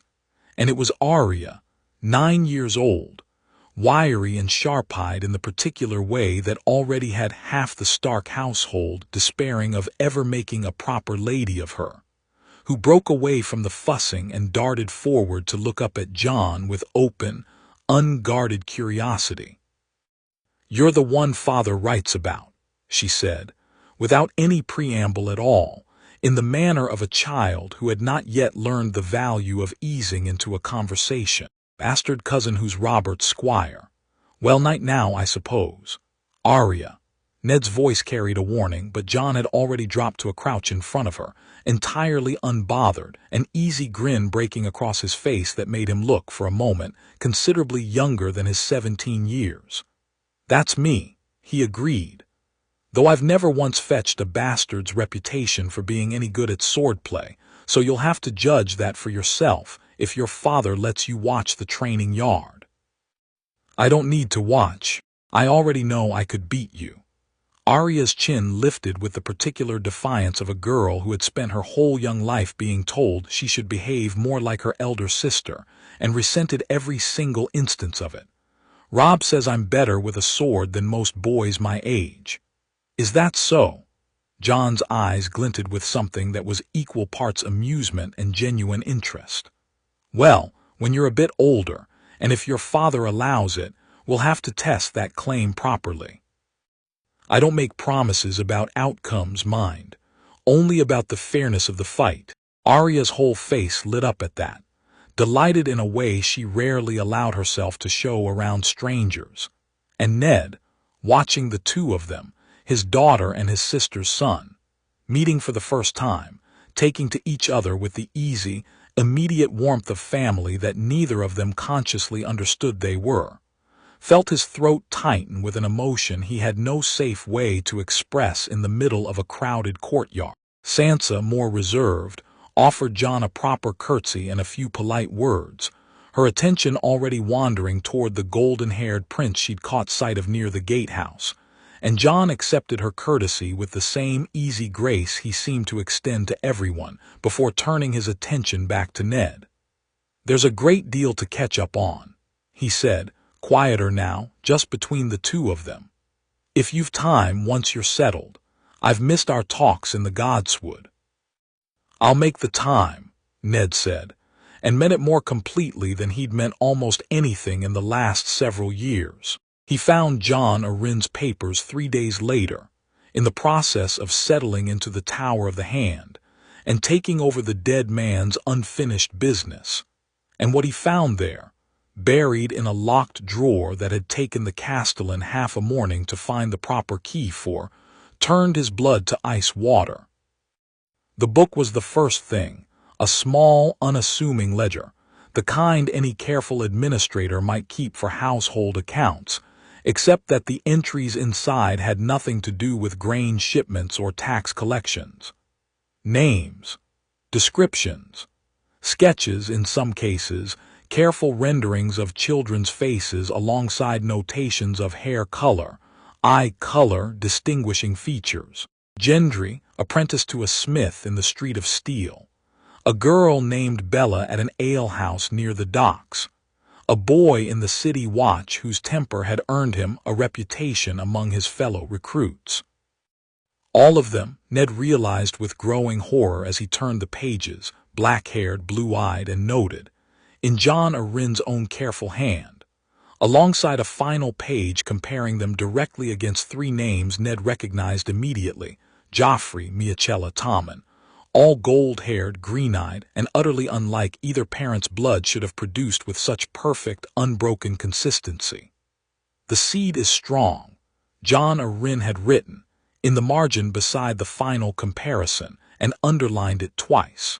Ned sat with that revelation for a long while, alone in the Tower of the Hand with a single candle burning low, understanding with dawning, sickening clarity exactly what Jon Arryn had uncovered before his death, and exactly what it meant, that Cersei Lannister's children were not Robert's at all, that the crown prince who would someday inherit the Iron Throne carried no Baratheon blood whatsoever, and that this fact, once known, would tear the realm apart along fault lines that made Ned's own careful secret about Jon look almost gentle by comparison. He might have stopped there. He might have taken that knowledge, weighed it, decided how and whether to act on it, and left the rest of the drawer's contents unexamined.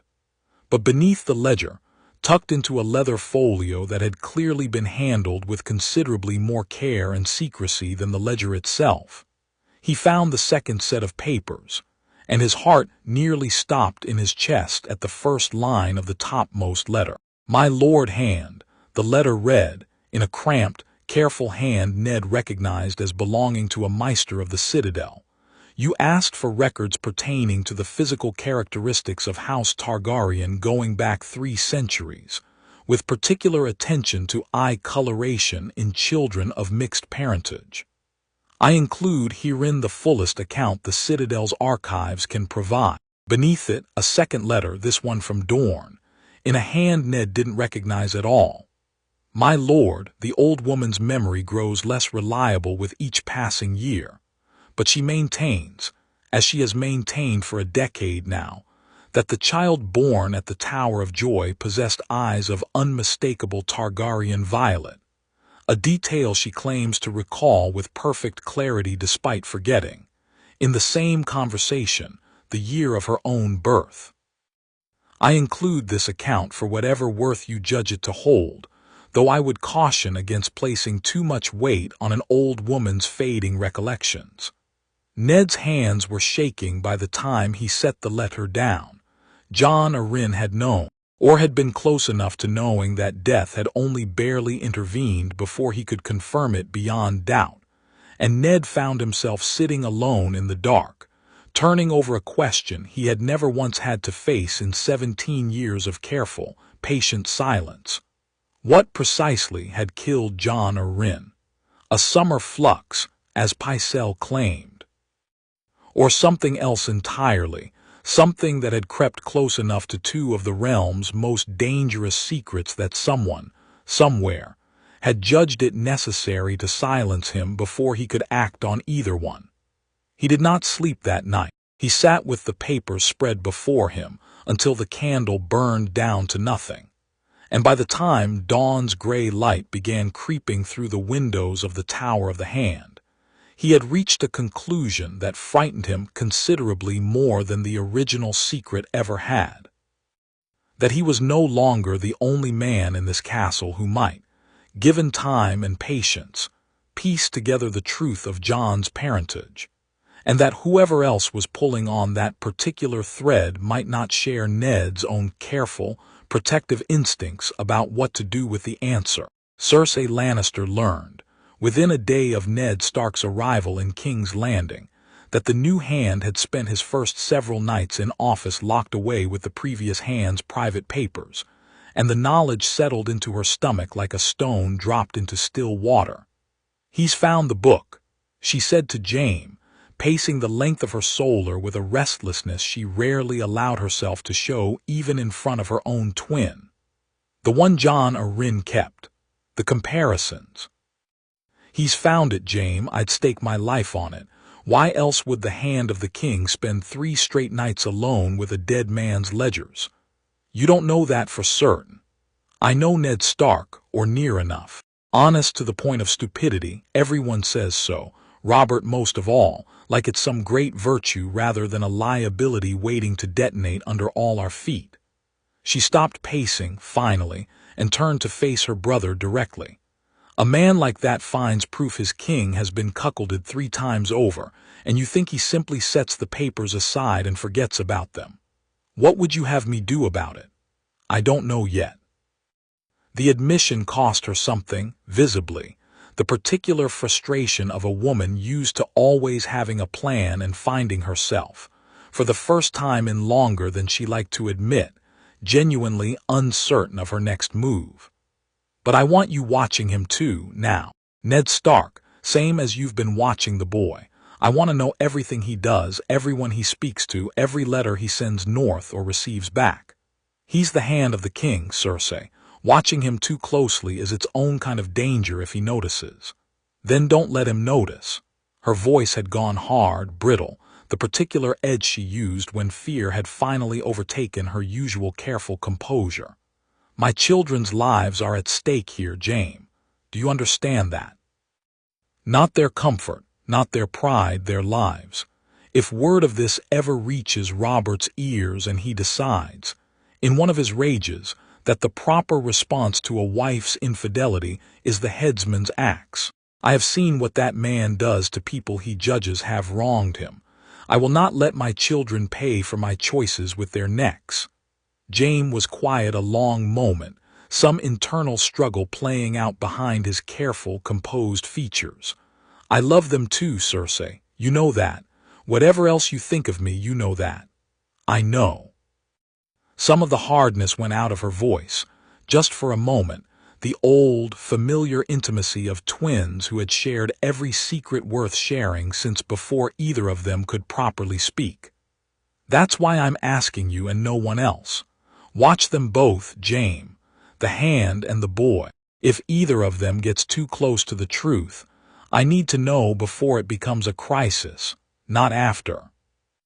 Varys, for his part, watched Ned Stark's arrival and Jon Arryn's death with the particular satisfaction of a man who had, for once, correctly anticipated exactly how a situation would unfold. Though he took no pleasure in the death itself precisely, Jon Arryn had been a decent, capable administrator, and the realm was worse off without him, whatever secrets his curiosity had nearly cost him. He went to Ned Stark himself, 3 days after the new hand had finished his private study of the dead man's papers, and found him in the solar of the Tower of the Hand, alone, looking older and more tired than the journey south alone could account for. My lord hand. Varys inclined his head with the particular soft, unassuming courtesy he cultivated so carefully. I trust you're settling into your new duties well enough. Well enough.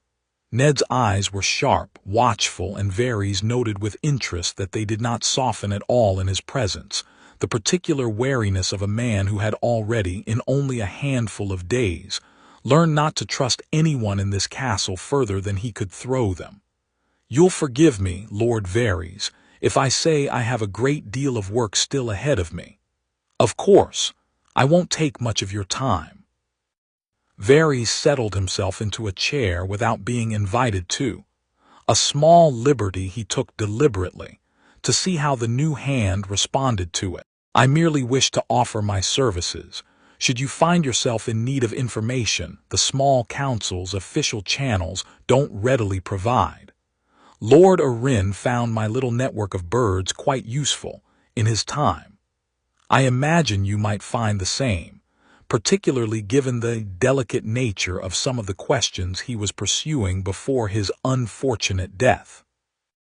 Ned's expression did not change, but something in his stillness sharpened, and Varys, who had spent decades reading exactly such small tells in exactly such careful men, understood immediately that the new hand knew precisely what he was referring to.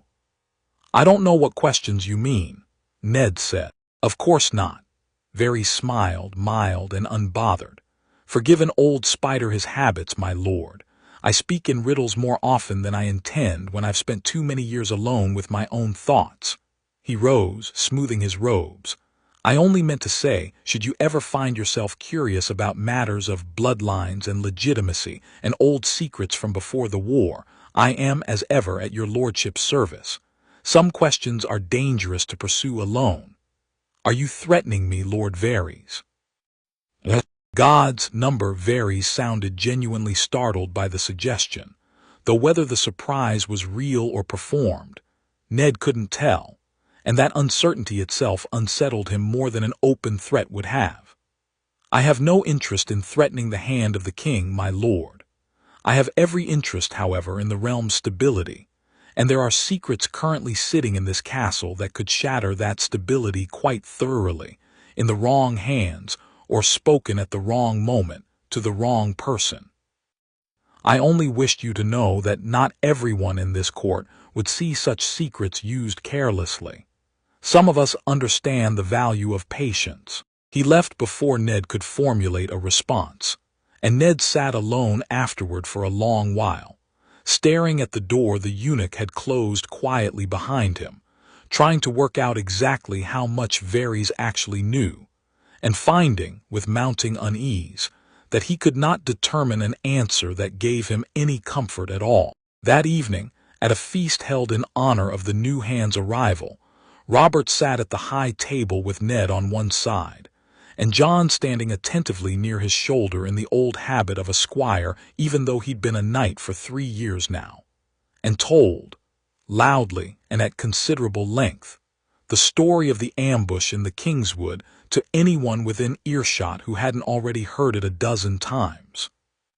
3 men, Robert was saying, well into his cups, gesturing with his wine cup for emphasis. 3 grown outlaws dead by his own hand at 14 years old, and do you know what this modest bastard said to me afterward? Nothing. Not a word of boasting. I had to drag the details out of him myself. You're exaggerating the number again, Jon said, mild and long-suffering, in the tone of a man who had corrected this same exaggeration many times before without ever once succeeding in curbing it. I am not. Ned, tell him I'm not exaggerating. Robert turned to Ned with the particular expectant grin of a man certain of agreement. You've heard the story.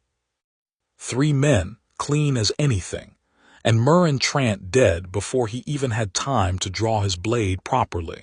Ned looked at Jon, really looked at him, in the warm, golden light of the feast hall, at the easy confidence he carried now, at the genuine, unforced affection in Robert's face every time he glanced toward the boy, and felt the whole weight of 17 years of careful silence pressing down on him with fresh and terrible clarity. This was no longer simply a secret he was keeping to protect an innocent child from Tywin Lannister's swords. This was a young man who had grown, under a usurper's roof, into something formidable, skilled enough to kill grown men without hesitation, beloved enough that a king would knight him on a forest floor rather than wait for proper ceremony, and dangerous, now, in ways that had nothing to do with swordplay at all, because Jon Arryn had come close enough to the truth of his birth to die for the knowledge. And Varys, whatever game the eunuch was actually playing, clearly knew far more than he was letting on. "I've heard the story," Ned said quietly. "It does him credit." "Credit," Robert snorted, draining his cup. "It's more than credit, Ned, it's proof. This boy's worth 10 of half the lords sitting at this table, and everyone here knows it, whatever they mutter about him behind my back for being born on the wrong side of a marriage bed." He clapped a heavy hand on Jon's shoulder, affectionate and proud. "I've half a mind to find some clever legal way to legitimize him properly, one of these years.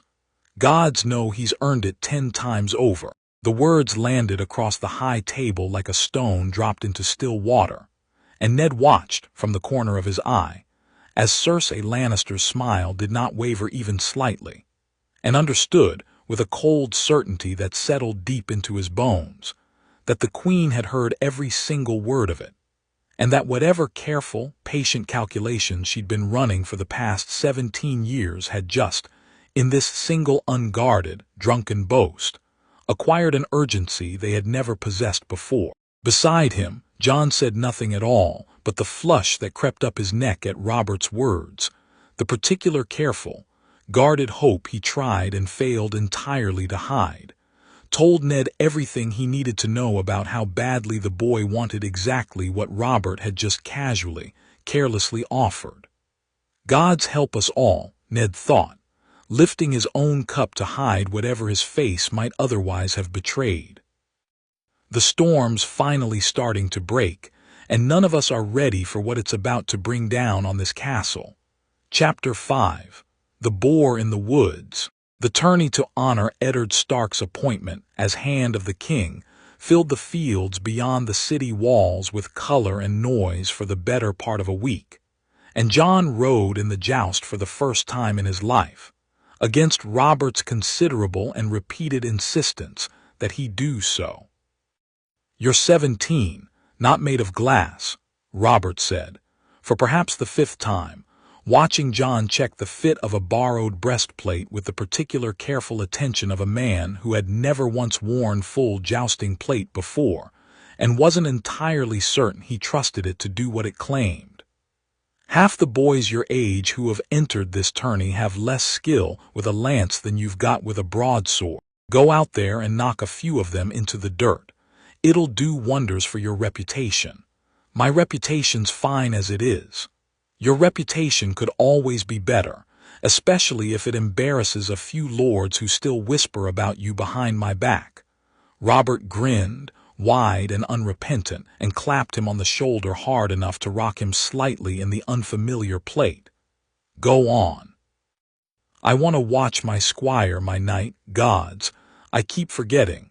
Put some of these preening highborn boys in their place." Jon went, because refusing Robert anything had never once come easily to him, and because some small, stubborn part of him genuinely wanted the chance to prove himself in front of the whole city rather than just the training yard.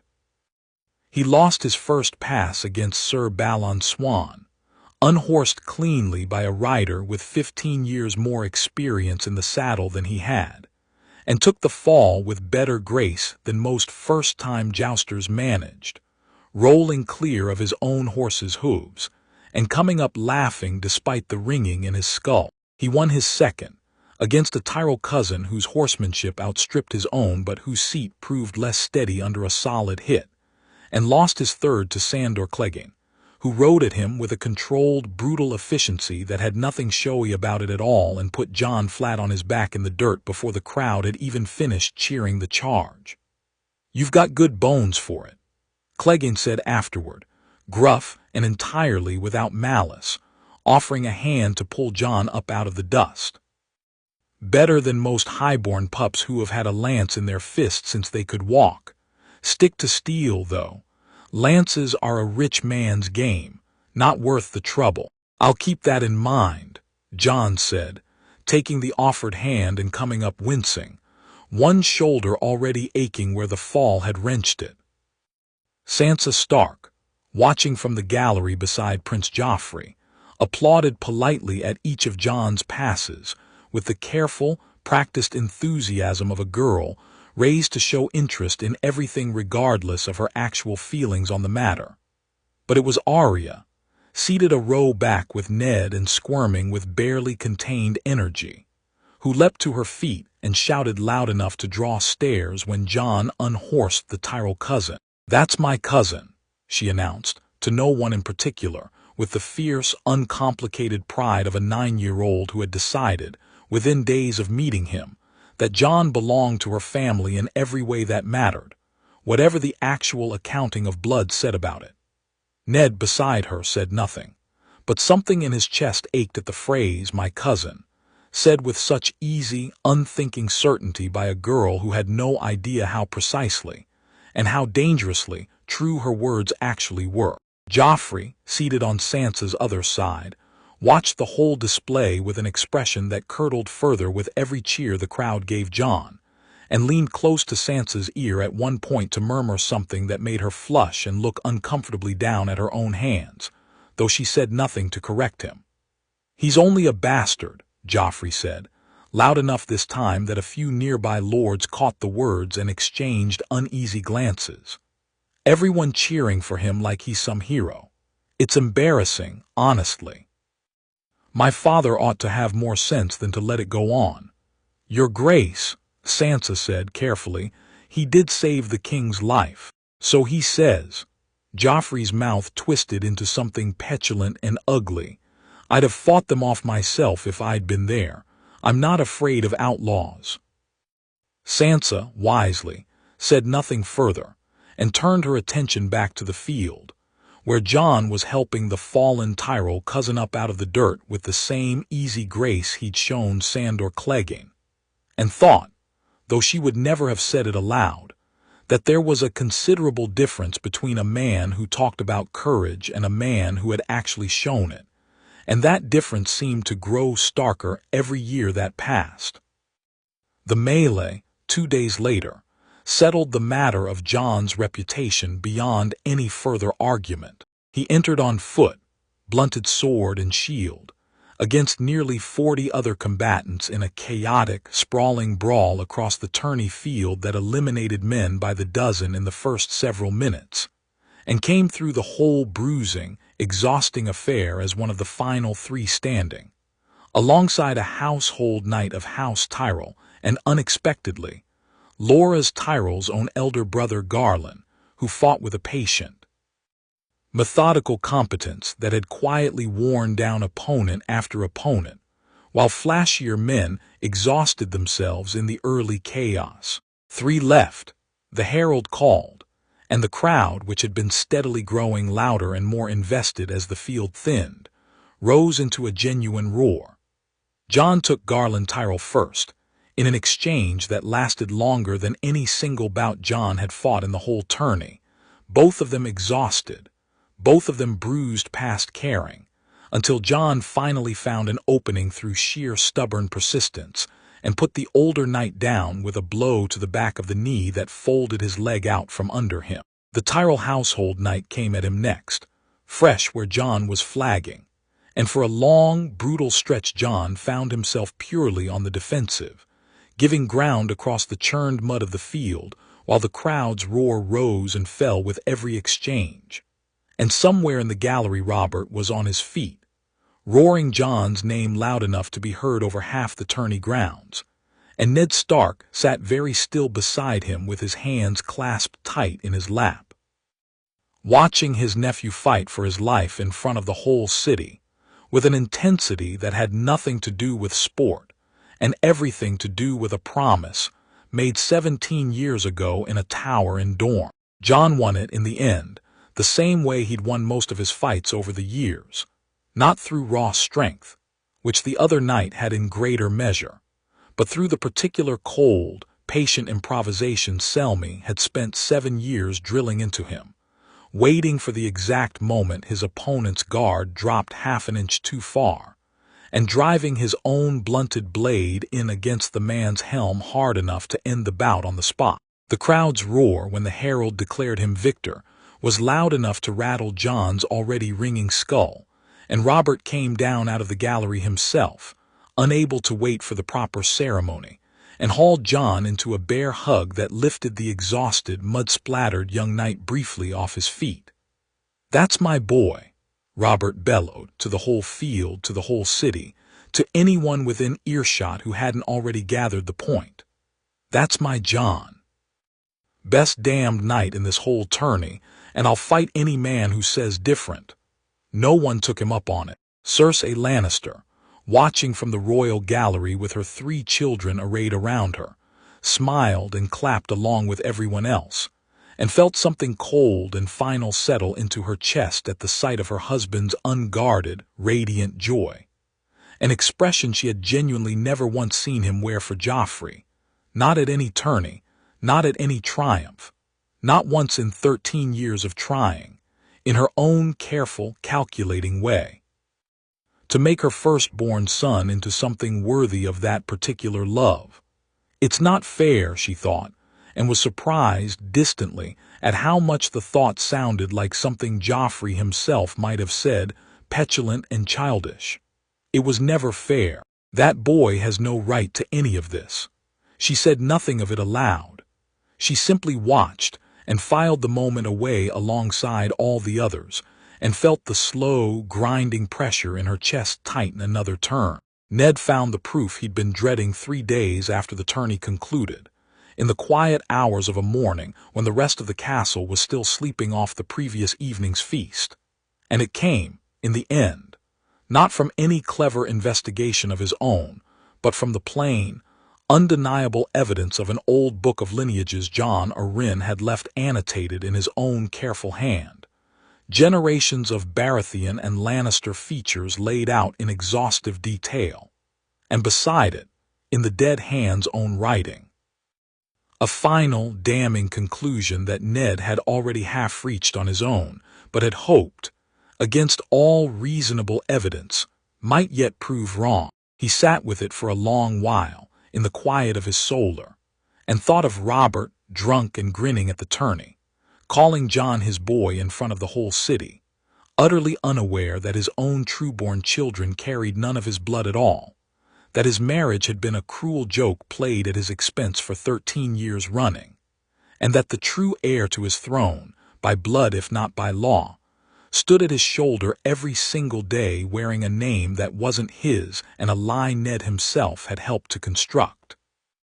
The gods have a cruel sense of humor, Ned thought, closing the book carefully and setting it aside. 2 secrets, sitting in the same castle, each one enough to burn it down on its own, and I'm the only man alive who understands the full shape of both.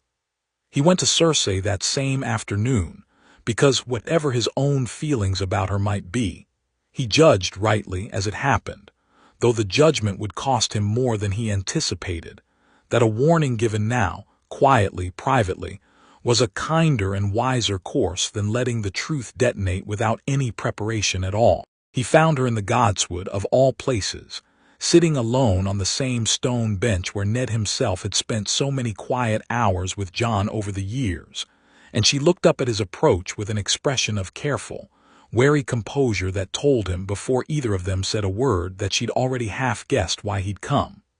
"Lord Stark." Her voice was smooth, unbothered, though her hands, Ned noted, had gone very still in her lap. "You look as though you've come to discuss something unpleasant." "I know," Ned said without preamble, because there seemed little use in easing into it. "About your children. About Jane." The silence that followed stretched long enough that a bird somewhere in the sparse canopy above them finished an entire song before either of them spoke again. "Robert knows nothing of James' visits to my bed," Cersei said, finally, and there was no denial in it at all, which struck Ned as more honest than he'd expected and more dangerous. He hasn't for years.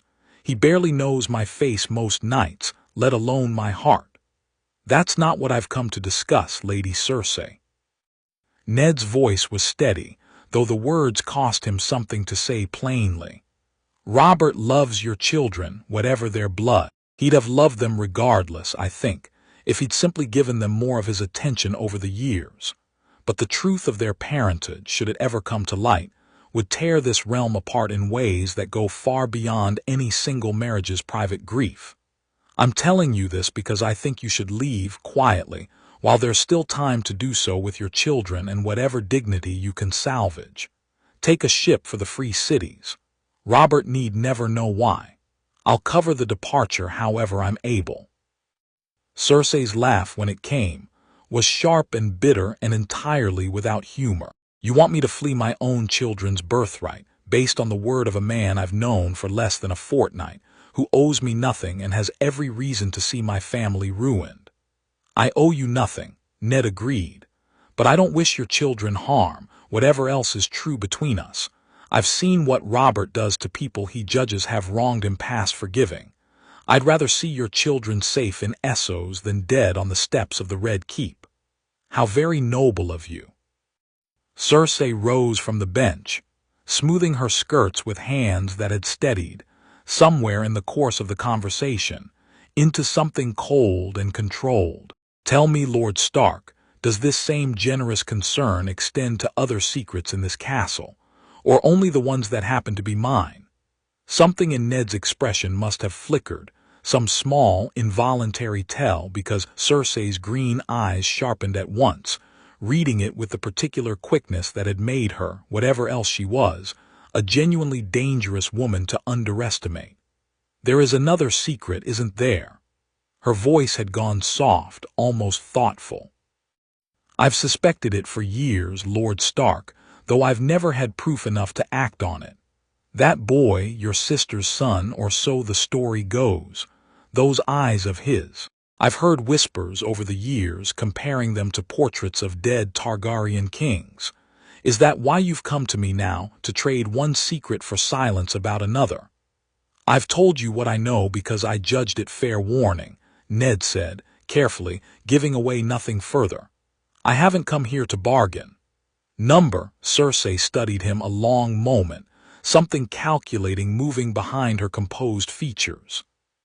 But you should consider, Lord Stark, before this conversation goes any further, that I am not the only person in this castle capable of piecing together dangerous truths. If I've wondered about that boy's blood for years, others have wondered too, and some of them are considerably less patient than I've been.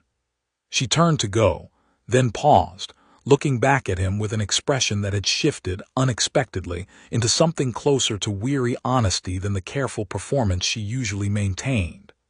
For what it's worth, Lord Stark, I don't hate the boy. I hate what Robert's love for him has cost my children every single day for 17 years. That's a different thing entirely, whatever you choose to believe of me. She left the godswood without waiting for a response, and Ned sat alone afterward for a long while, turning her words over, and found, uncomfortably, that he believed her. The hunt into the Kingswood came a fortnight later, planned as a final celebration to close out the tourney festivities, and this time Robert insisted, over Sir Barristan's careful objections about the previous ambush, on a larger and more heavily guarded party than the ill-fated trip 3 years prior. A dozen huntsmen, 20 household guards, and both Jon and Ned riding at his immediate side, along with a young cousin of the Lannisters, Lancel, who'd recently been named Squire to the king, and whose particular, nervous eagerness to please tended to manifest most often in a very ready hand with the king's wine cup. "Fill it," Robert said, for perhaps the 4th time that morning, as their party moved deeper into the green heart of the forest, and Lancel obliged without hesitation, pouring from a skin that Cersei had, in fact, quietly instructed him to keep unusually strong that particular morning. Not out of any grand design, precisely. Not a plan she could have named clearly even to herself, but out of a small, half-formed hope that a king dulled by drink might grow careless in ways that solved problems she hadn't yet found any better way to address, and that whatever happened afterward would happen by chance, and chance bore no one's name. "You're drinking heavier than usual, Your Grace," Ned observed, mild but pointed, watching Robert's third cup of the morning disappear before the sun had even cleared the canopy fully. "I'm celebrating, Ned. My hand's back at my side, my squire's the toast of the whole tourney, and there's a boar somewhere in this forest that's going to regret ever crossing my hunting party's path." Robert's grin was wide, unbothered, though there was, beneath it, the particular loose, expansive quality that a man's face took on after several cups too many. "Drink with me, gods be good. You've gotten far too solemn since you took up that hand's chain. I've work enough waiting for me back at the keep." "The work will wait. It always does." Robert waved the objection off with the easy dismissiveness of a man used to having his invitations accepted without argument. "John, where's my squire got to, John? Tell your dour uncle to loosen up a bit, would you?" John, riding a few lengths ahead with two of the huntsmen, fell back at the summons, and eyed Robert's flushed face and the wine skin in Lancel's hands with a flicker of the same concern Ned had already voiced, though he chose, wisely, a gentler approach to raising it. "You'll want a clear head if we find that boar," he said. "They're fast and mean when cornered. I've seen men lose fingers underestimating one. I've hunted boar since before you were born, John. I know how to handle myself." "I know you do." John's tone stayed easy, unpushy, though something careful had entered it. "I'd just rather not explain to Sir Baratheon how I let the king get gored because I was too polite to say anything." Robert laughed at that, loud and genuine, and clapped John on the shoulder hard enough to nearly unseat him. "There's the boy I raised, always looking out for me, even when I don't ask for it." He didn't hand back the wine cup, though, and took another long pull from it as their party pushed deeper into the thickening trees, and John exchanged a brief, worried glance with Ned that neither of them found any comfortable way to voice further. They found the boar's trail an hour later, fresh, deep hoofprints churned through soft ground near a stream, tusks marks scored into the bark of a fallen log, and the hunting party's mood sharpened at once. Huntsmen fanning out to track the beast's path while Robert, flushed with drink and old excitement, insisted on pushing ahead himself with only John, Ned, and a handful of guards keeping pace. The boar broke from cover without warning, exploding out of a thick tangle of undergrowth not 30 feet ahead of them. Enormous, black-bristled, tusks yellowed and vicious, and Robert's horse reared in shock at the sudden charge, and Robert himself, 3 cups deep and slower to react than he would have been sober, lost his stirrup and went down hard, sprawling in the leaf litter directly in the beast's path as it turned, enraged, toward the nearest source of the noise that had startled it. "Robert!" Ned's shout carried pure horror, and he was already off his own horse, sword clearing its sheath, but the distance was too great, the boar too fast, already charging, tusks lowered, straight at the king sprawled helpless on the forest floor. John didn't shout. There wasn't time to shout. He was off his horse and moving in the same motion, cutting the distance at a dead run, and put himself directly between the charging boar and the fallen king, with less than 2 heartbeats to spare, planting his feet and bracing with a spear one of the huntsmen had dropped in the chaos, angling the point low, and steady exactly, the way Selmy had drilled into him 100 times over for exactly this kind of desperate, split-second defense. The impact, when it came, nearly took him off his feet entirely, the boar's full weight and fury driving down onto the spear's point, the shaft groaning and bending under the strain, John's boots skidding backward through wet leaf litter as he fought with every ounce of strength in his shoulders and back to hold the angle steady. But the spear held, buried deep into the beast's chest, and the boar's furious momentum carried it forward onto the blade rather than past it, and it collapsed, thrashing and screaming. Close enough that its blood sprayed hot across Jon's boots and the hem of Robert's own cloak, where the king still lay sprawled in the dirt. For a long, ringing moment, nobody moved at all. "Your Grace," Sir Barristan's voice, arriving late and breathless with the rest of the guard, cut through the silence, and then everyone was moving at once. Guards helping Robert up out of the leaf litter, huntsmen closing in to finish the still thrashing boar, Ned crossing to Jon's side with a hand already reaching to steady him where he stood, chest heaving, hands white-knuckled on the bent, straining shaft of the spear. Robert came up slowly, brushing leaves and dirt from his ruined cloak, staring at the dead boar not 4 feet from where he'd been lying, and then at Jon, and his face, in the space of that single long look, went through something that Ned had never once seen it go through in 17 years of friendship. A raw, unguarded terror, followed almost immediately by a relief so profound it looked, for a moment, very much like it might become tears. "You," Robert's voice cracked. He tried again. "You just saved my life. Again. God's above, Jon, that's twice now. Someone needs to teach you not to drink so much before a hunt," Jon said, and his own voice was shaking slightly, adrenaline finally catching up with him now that the danger had passed. "I mean that seriously, Robert. You could have died just now. I could have been half a second slower. But you weren't."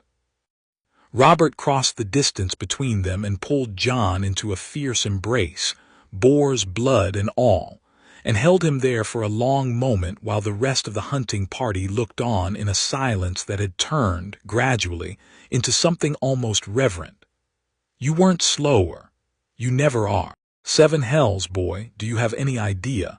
He pulled back, gripping Jon by both shoulders, and there was something wet and raw in his eyes now that he made no effort to hide. 14 years old, you put 3 grown men in the ground to save me. 17, and you just stopped a charging boar with a borrowed spear like it was nothing at all.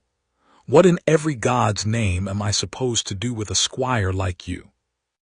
"Stop drinking so much before hunts," Jon repeated, and this time there was a shaky ghost of a smile behind it, and Robert laughed, loud, relieved. Half a sob buried somewhere in the sound of it, and pulled him in again. They made camp early that evening, the hunt itself forgotten in the aftermath of the near disaster, and Robert, still shaken and considerably soberer than he'd been all day, sat with Jon and Ned around a small fire at the edge of the camp, long after most of the rest of the party had settled into their own tents. "I've been thinking," Robert said, staring into the flames, his voice quieter than Ned had heard it in years, "about what happens after me, about the throne and who sits it once I'm gone." "Your Grace," Ned began, careful, but Robert waved him off. "Let me finish, Ned. I've had all day to think on it, ever since that boar nearly put an end to me in the dirt like some drunk fool who never learned to respect the woods."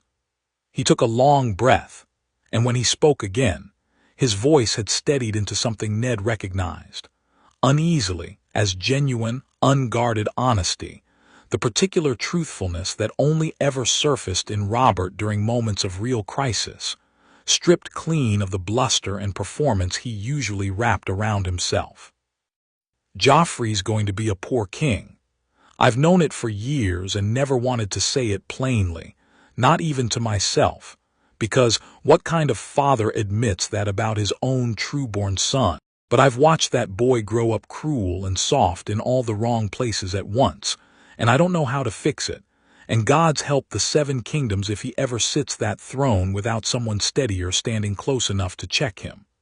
"He's young yet," Ned said, carefully. "There's time still to shape him. Maybe." Robert didn't sound convinced. His eyes drifted to Jon, sitting across the fire, quiet and watchful the way he always was during these rare moments of Robert's unguarded honesty. "You know what I keep thinking? Sitting here with my own life saved twice over by a boy who's got no more claim to a crown than any bastard in Flea Bottom. I keep thinking I'd sooner see this one on the Iron Throne than my own son. There. I've said it aloud. 7 hells take me for saying it, but it's the truth, and I'm tired of pretending otherwise just because the law says blood matters more than character. The fire crackled. Somewhere beyond the small circle of firelight, an owl called, and Jon sat very still, staring at Robert with an expression caught somewhere between shock and something that looked painfully like hope he had no idea what to do with. "You don't mean that," Jon said, finally quiet. "You're still shaken from the hunt. You don't mean it." "I mean every word of it." Robert's eyes were steady on him now, fierce and certain in the firelight. "I can't change the law, gods know, and I'm not fool enough to try starting a war over succession while I've still got breath enough to avoid one. But if I could choose, Jon, if the choice were only about who I trust to hold this realm together and not fall apart from the weight of it, I'd choose you. I'd choose you every single time, and I don't care who hears me say it." Ned sat very still, staring into the fire, his heart pounding with a mixture of hope and terror so tangled together he couldn't have separated them if he'd tried. Somewhere not 50 feet away, at the edge of the firelight where the shadows grew thick enough to hide a listening man, young Lancel Lannister had gone stock still over the wine skin he'd been readying for the morning, and had heard every single word of it.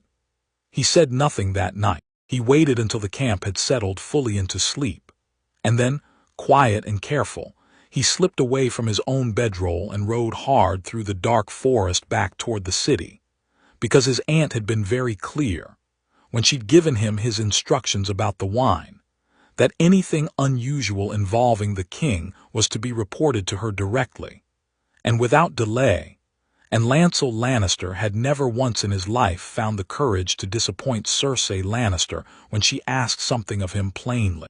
Cersei received the news in her own chambers, close to midnight, roused from sleep by a nervous, breathless Lancel who repeated Robert's words as best he could remember them, and she sat very still in the candlelight for a long time after he'd finished and been dismissed, her face gone pale, and said in a way that frightened even her own handmaid enough to make an excuse to leave the room.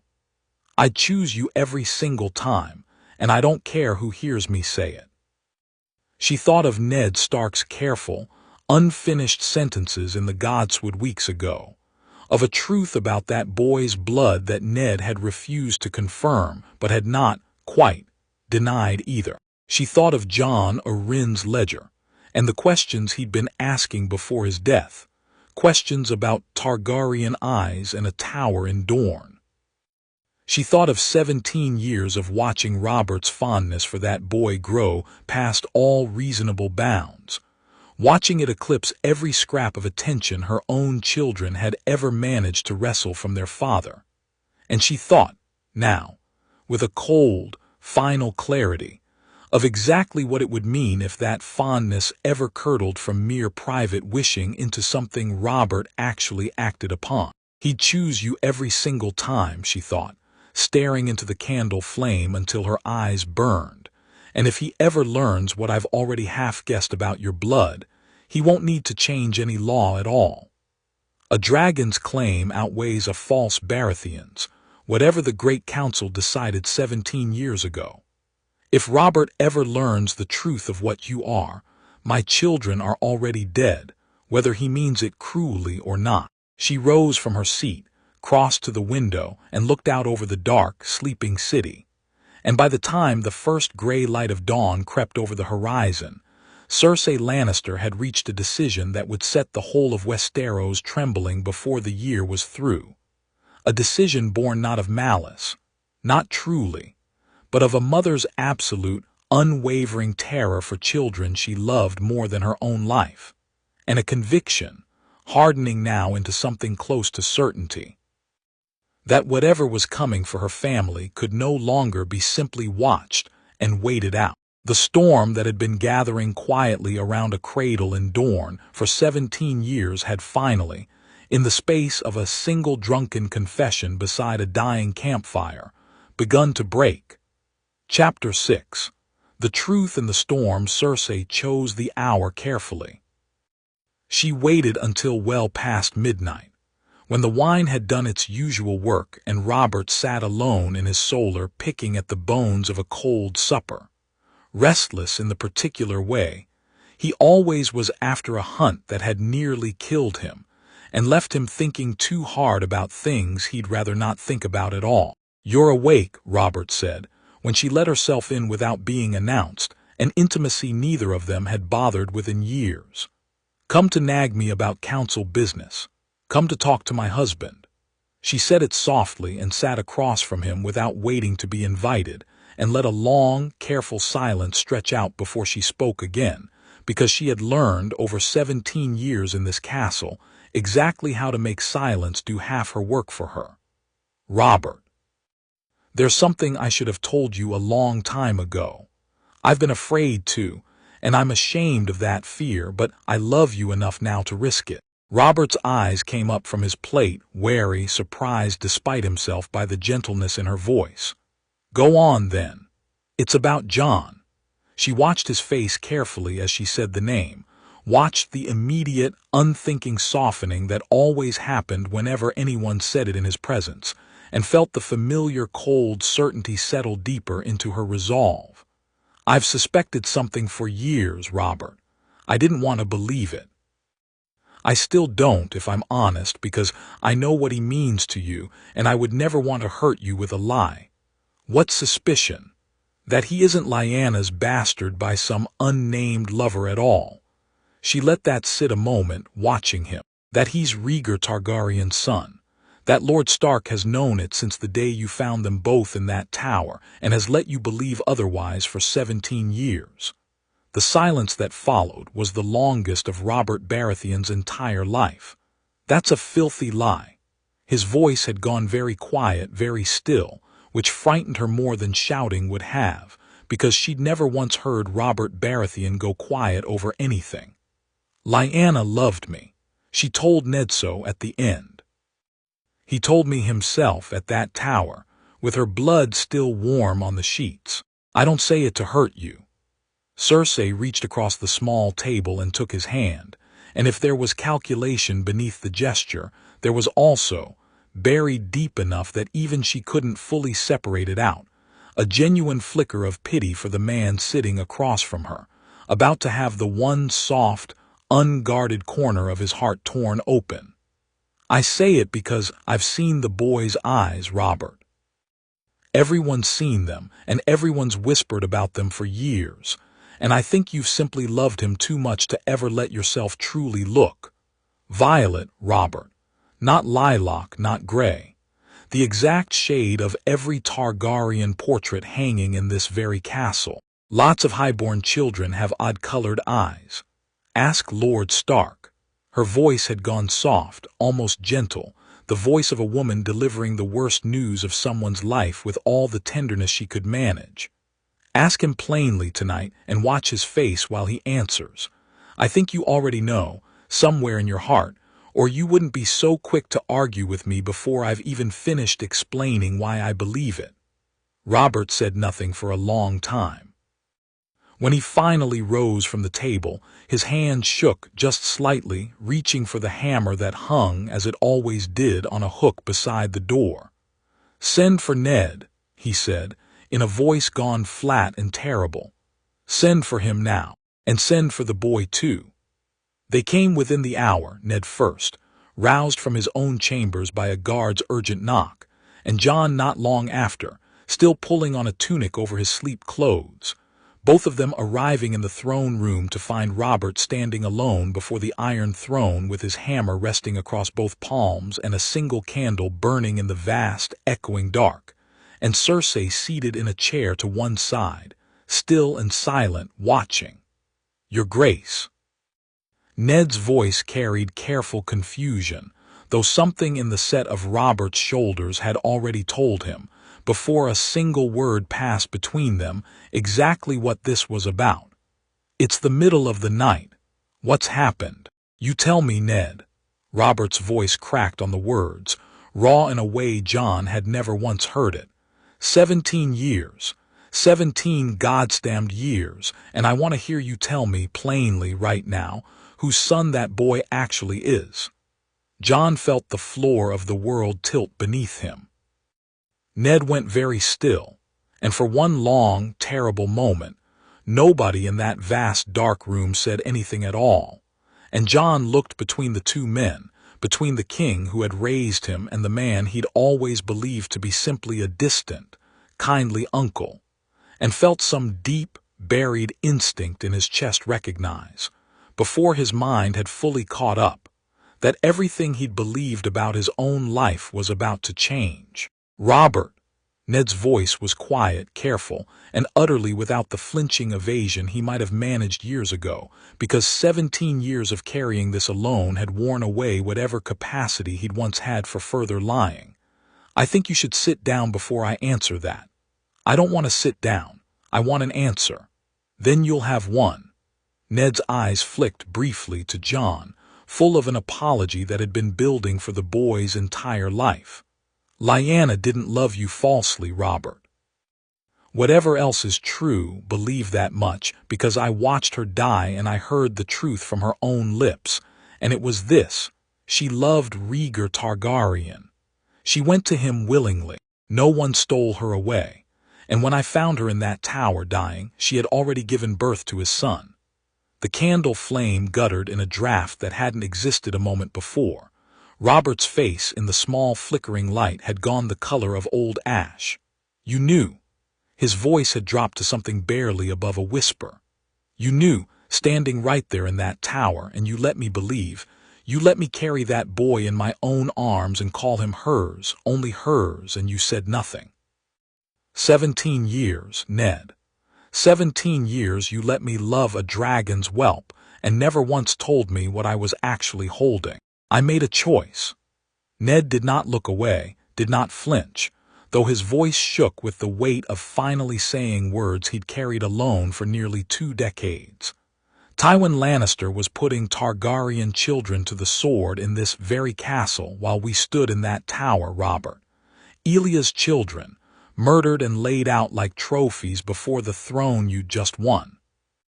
If I'd told you the truth then in the state you were in, grieving, furious, half out of your mind with love and loss both, I don't know what you'd have done.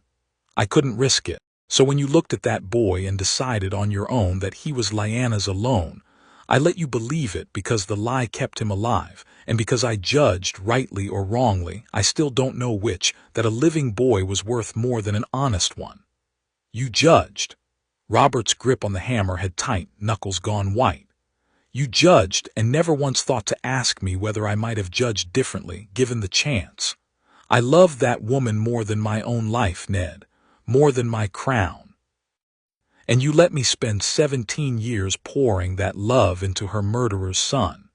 And you never once thought I deserved the truth of what I was actually holding in my own 2 arms. He turned finally and looked at Jon directly, and Jon felt the full weight of that gaze land on him like a physical blow, not hatred, not yet, but something worse, something raw and grieving and utterly lost, the look of a man watching the ground open up beneath everything he'd built his heart upon.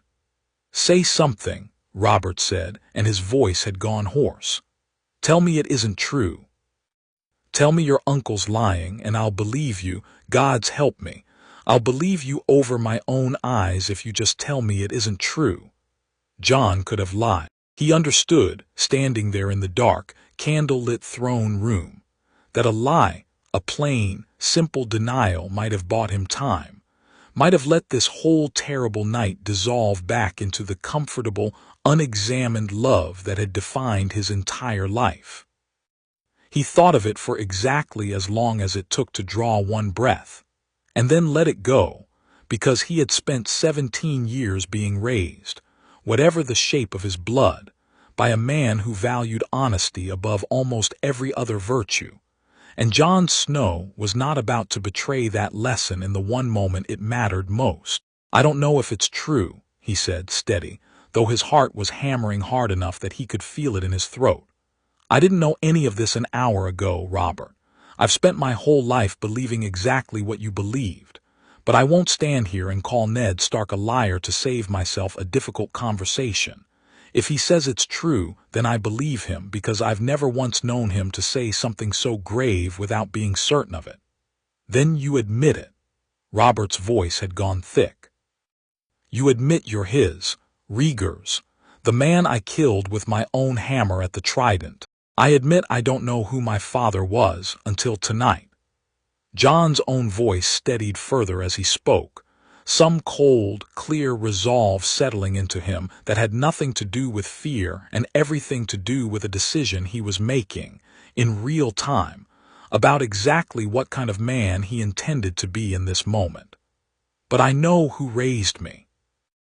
I know whose name I trained under for 17 years, whose hammer I've watched swing in defense of people who couldn't defend themselves, whose laugh I've heard across 100 feasts and never once doubted was real. If you want to know what I am, Robert, don't ask about my blood. Ask about the boy who put himself between you and 6 outlaws in this same forest 3 years ago, and again between you and a charging boar not 2 weeks past. That boy is exactly who I've always been. Nothing about tonight changes that, whatever name my father actually carried. Robert's hammer trembled in his grip. For one long, suspended moment, Jon genuinely did not know whether the king was about to weep or about to swing. Get out of my sight, Robert said, finally, voice breaking on every word. Both of you, get out of my sight before I do something I can't take back. Ned took Jon's arm and drew him, gently but firmly, toward the door, and Jon went, though every step felt like walking through water.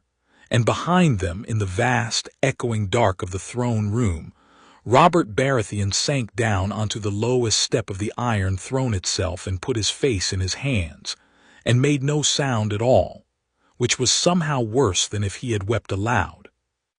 Cersei rose from her chair, crossed to him, and rested a hand on his shoulder with an expression of careful, practiced concern.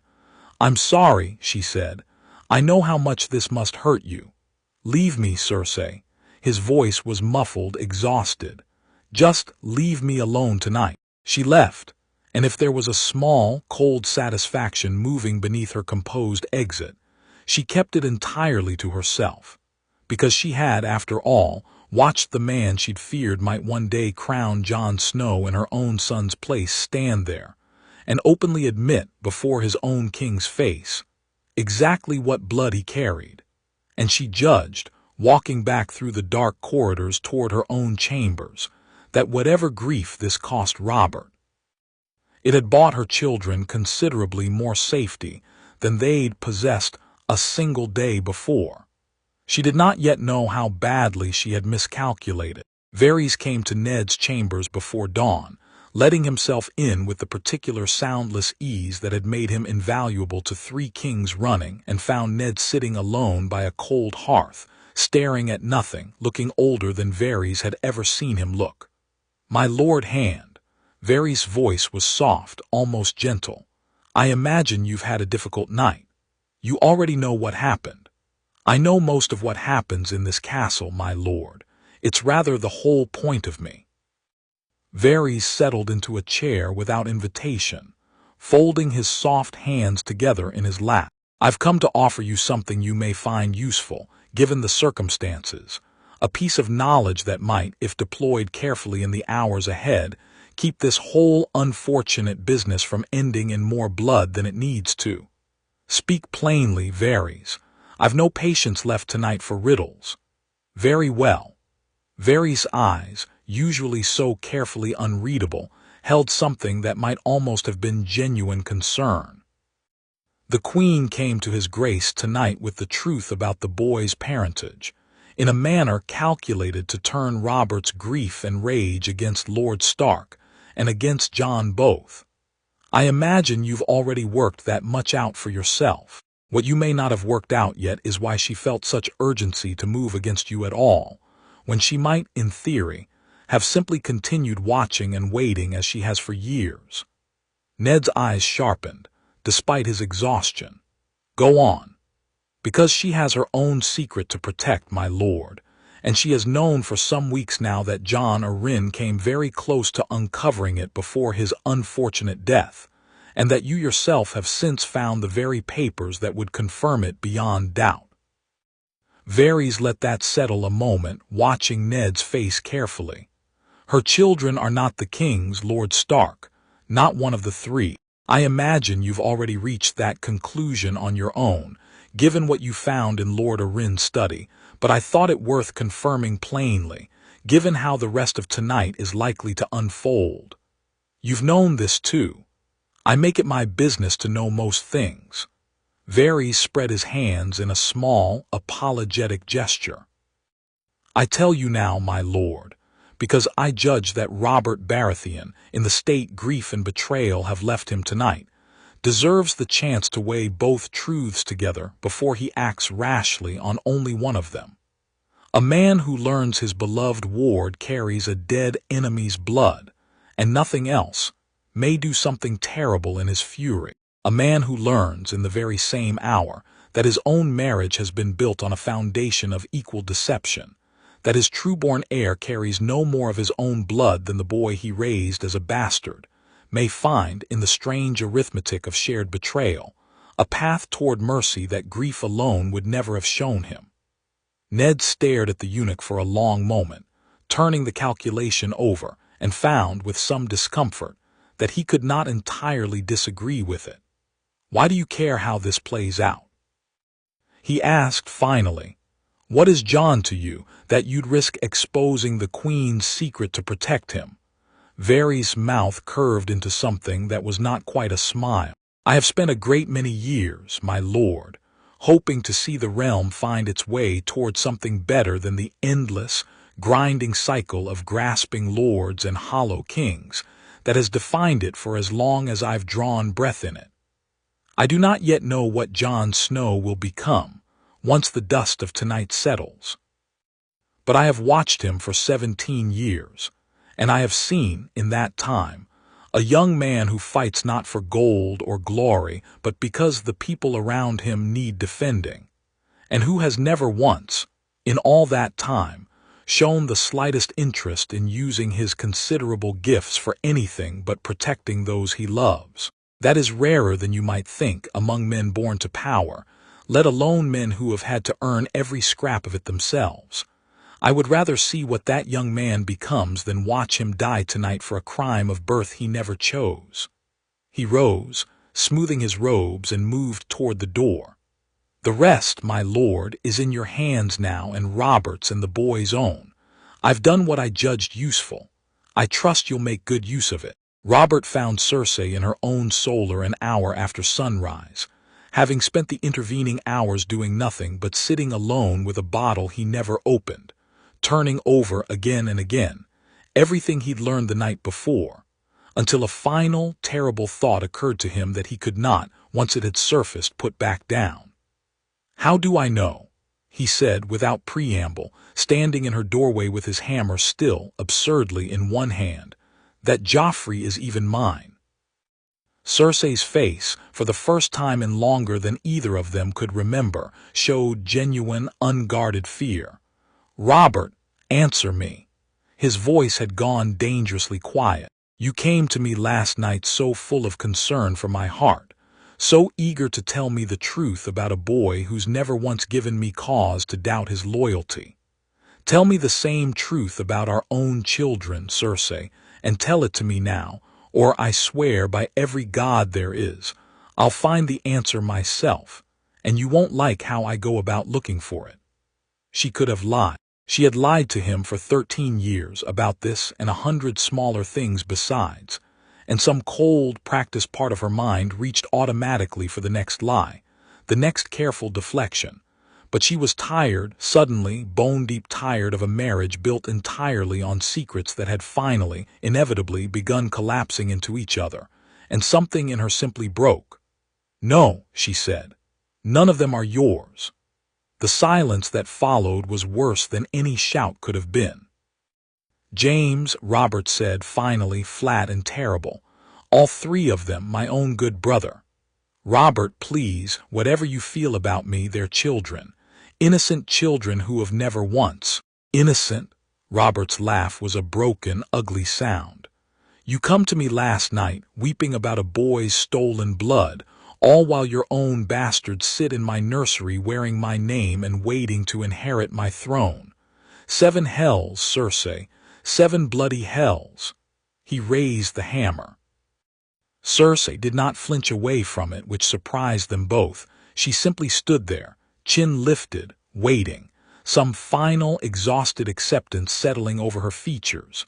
And it was in that moment, with the hammer trembling in Robert's grip and the whole weight of a broken decade pressing down on the room, that Jon arrived in the doorway, breathless, having heard the raised voices from 2 floors below.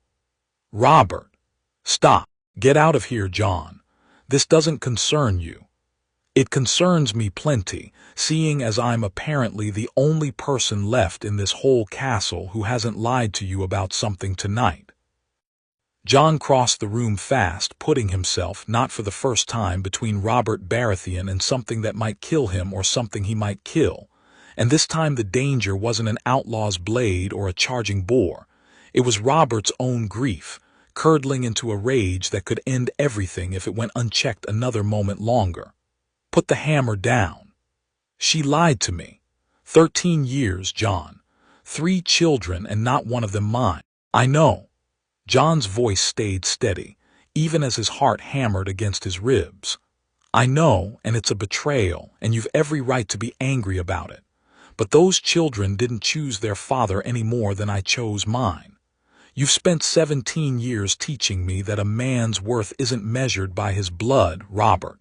You knighted me on a forest floor for what I did, not for who my mother might have loved. Are you going to stand here now and murder 3 children in their sleep because their blood happens to be inconvenient? Because if you are, then everything you taught me about what makes a good king was a lie, and I don't believe that. I've never once believed that, and I'm not about to start today." Robert stood there, hammer trembling, breathing hard, staring at Jon with an expression that was slowly, painfully, working its way back from raw fury toward something more complicated. "They're not mine," he said again, quieter now, almost pleading, as though saying it enough times might change the fact of it. "No," Jon agreed. "They're not. But they're still children. And Miechela and Tommen have done nothing in this world but love the only father they've ever known. Whatever you decide to do about Cersei, and gods know she's earned whatever judgment you choose to hand down, those 2, at least, deserve better than dying for a crime that isn't theirs."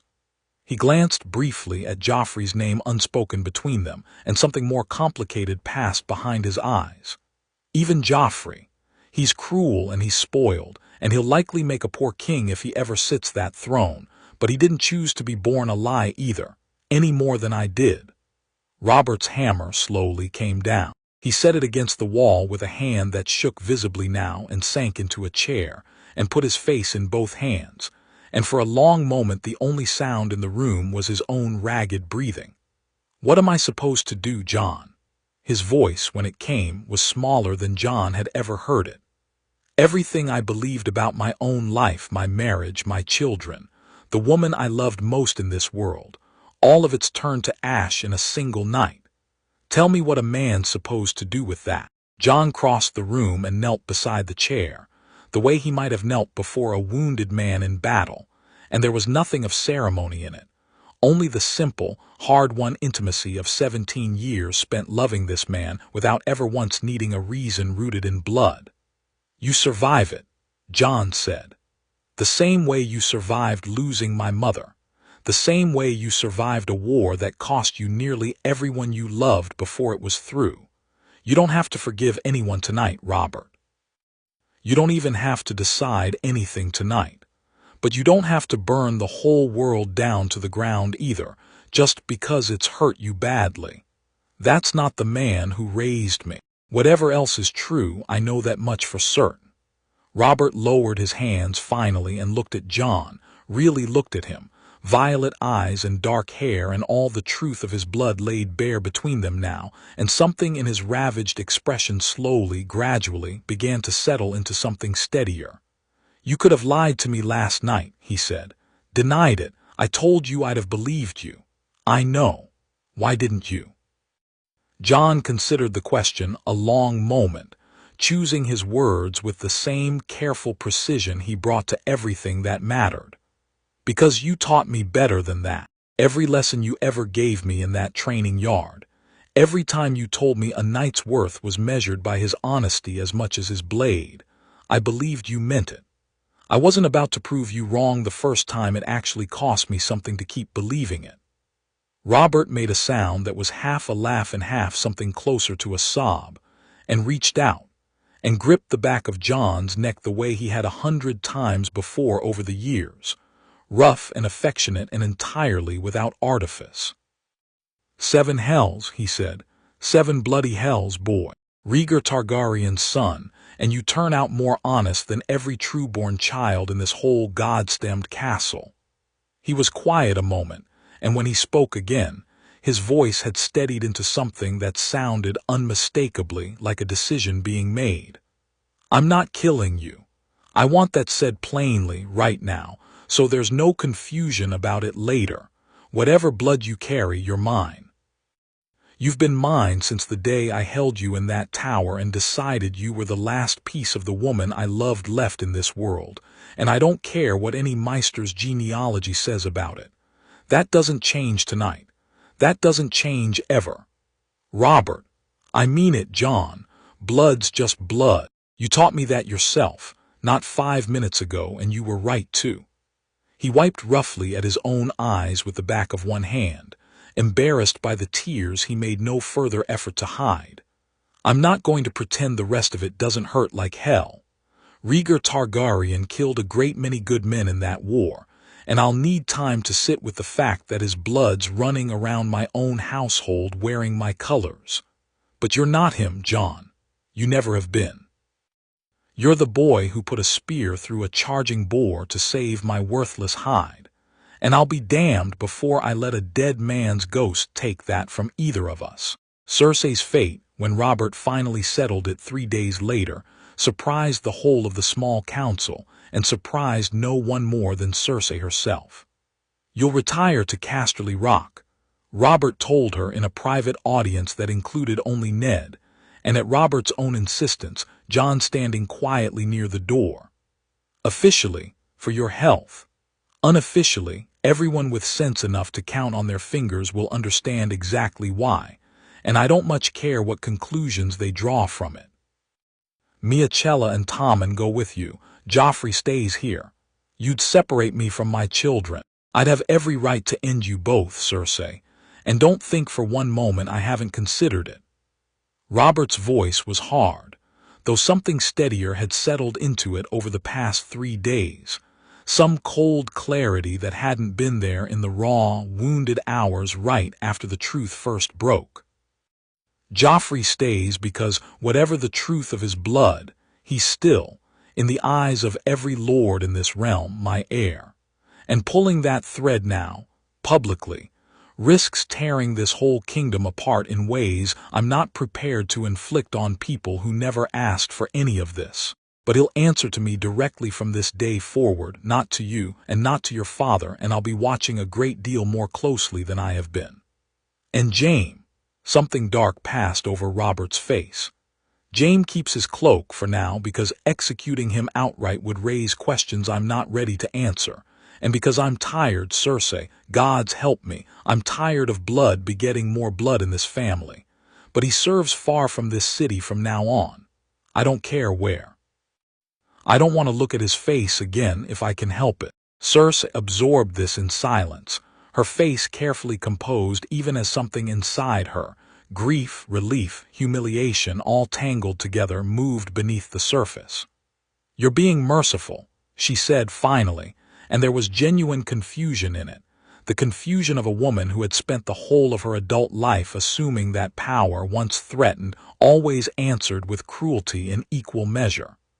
"I'm being tired," Robert said, "and I had a good teacher the past few days about what happens to a man who lets his grief burn down everything around him instead of just the parts that actually deserve it."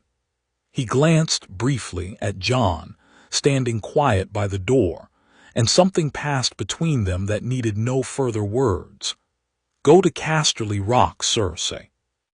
Raise your children well, whatever their blood, and thank whatever gods you pray to that I found enough sense left in me not to end this the way I nearly did 3 nights ago. She left without further argument, and if there was some small, bitter relief in her at the mercy she hadn't expected, there was also, beneath it, the cold, permanent knowledge that everything she had built for 17 years had crumbled in a single week, undone not by any grand conspiracy, but by her own desperate gamble to protect her children from a threat that had, in the end, turned out to be the very thing that spared them. Ned found Jon in the same small godswood where they'd spent so many quiet hours over the years, 3 days after the worst of the storm had finally passed. And this time, when he sat down on the familiar stone bench, he did not hesitate over what he'd come to say. "Your mother's name was Lyanna Stark," he said. "My sister. Your father was Rhaegar Targaryen, and whatever else the world believes of him, I want you to know he loved her truly, however much grief that love cost this realm. You have cousins in the north who don't yet know they're your siblings in every way but name, Robb and Sansa and Arya, who's already decided you belong to her whether the law agrees or not.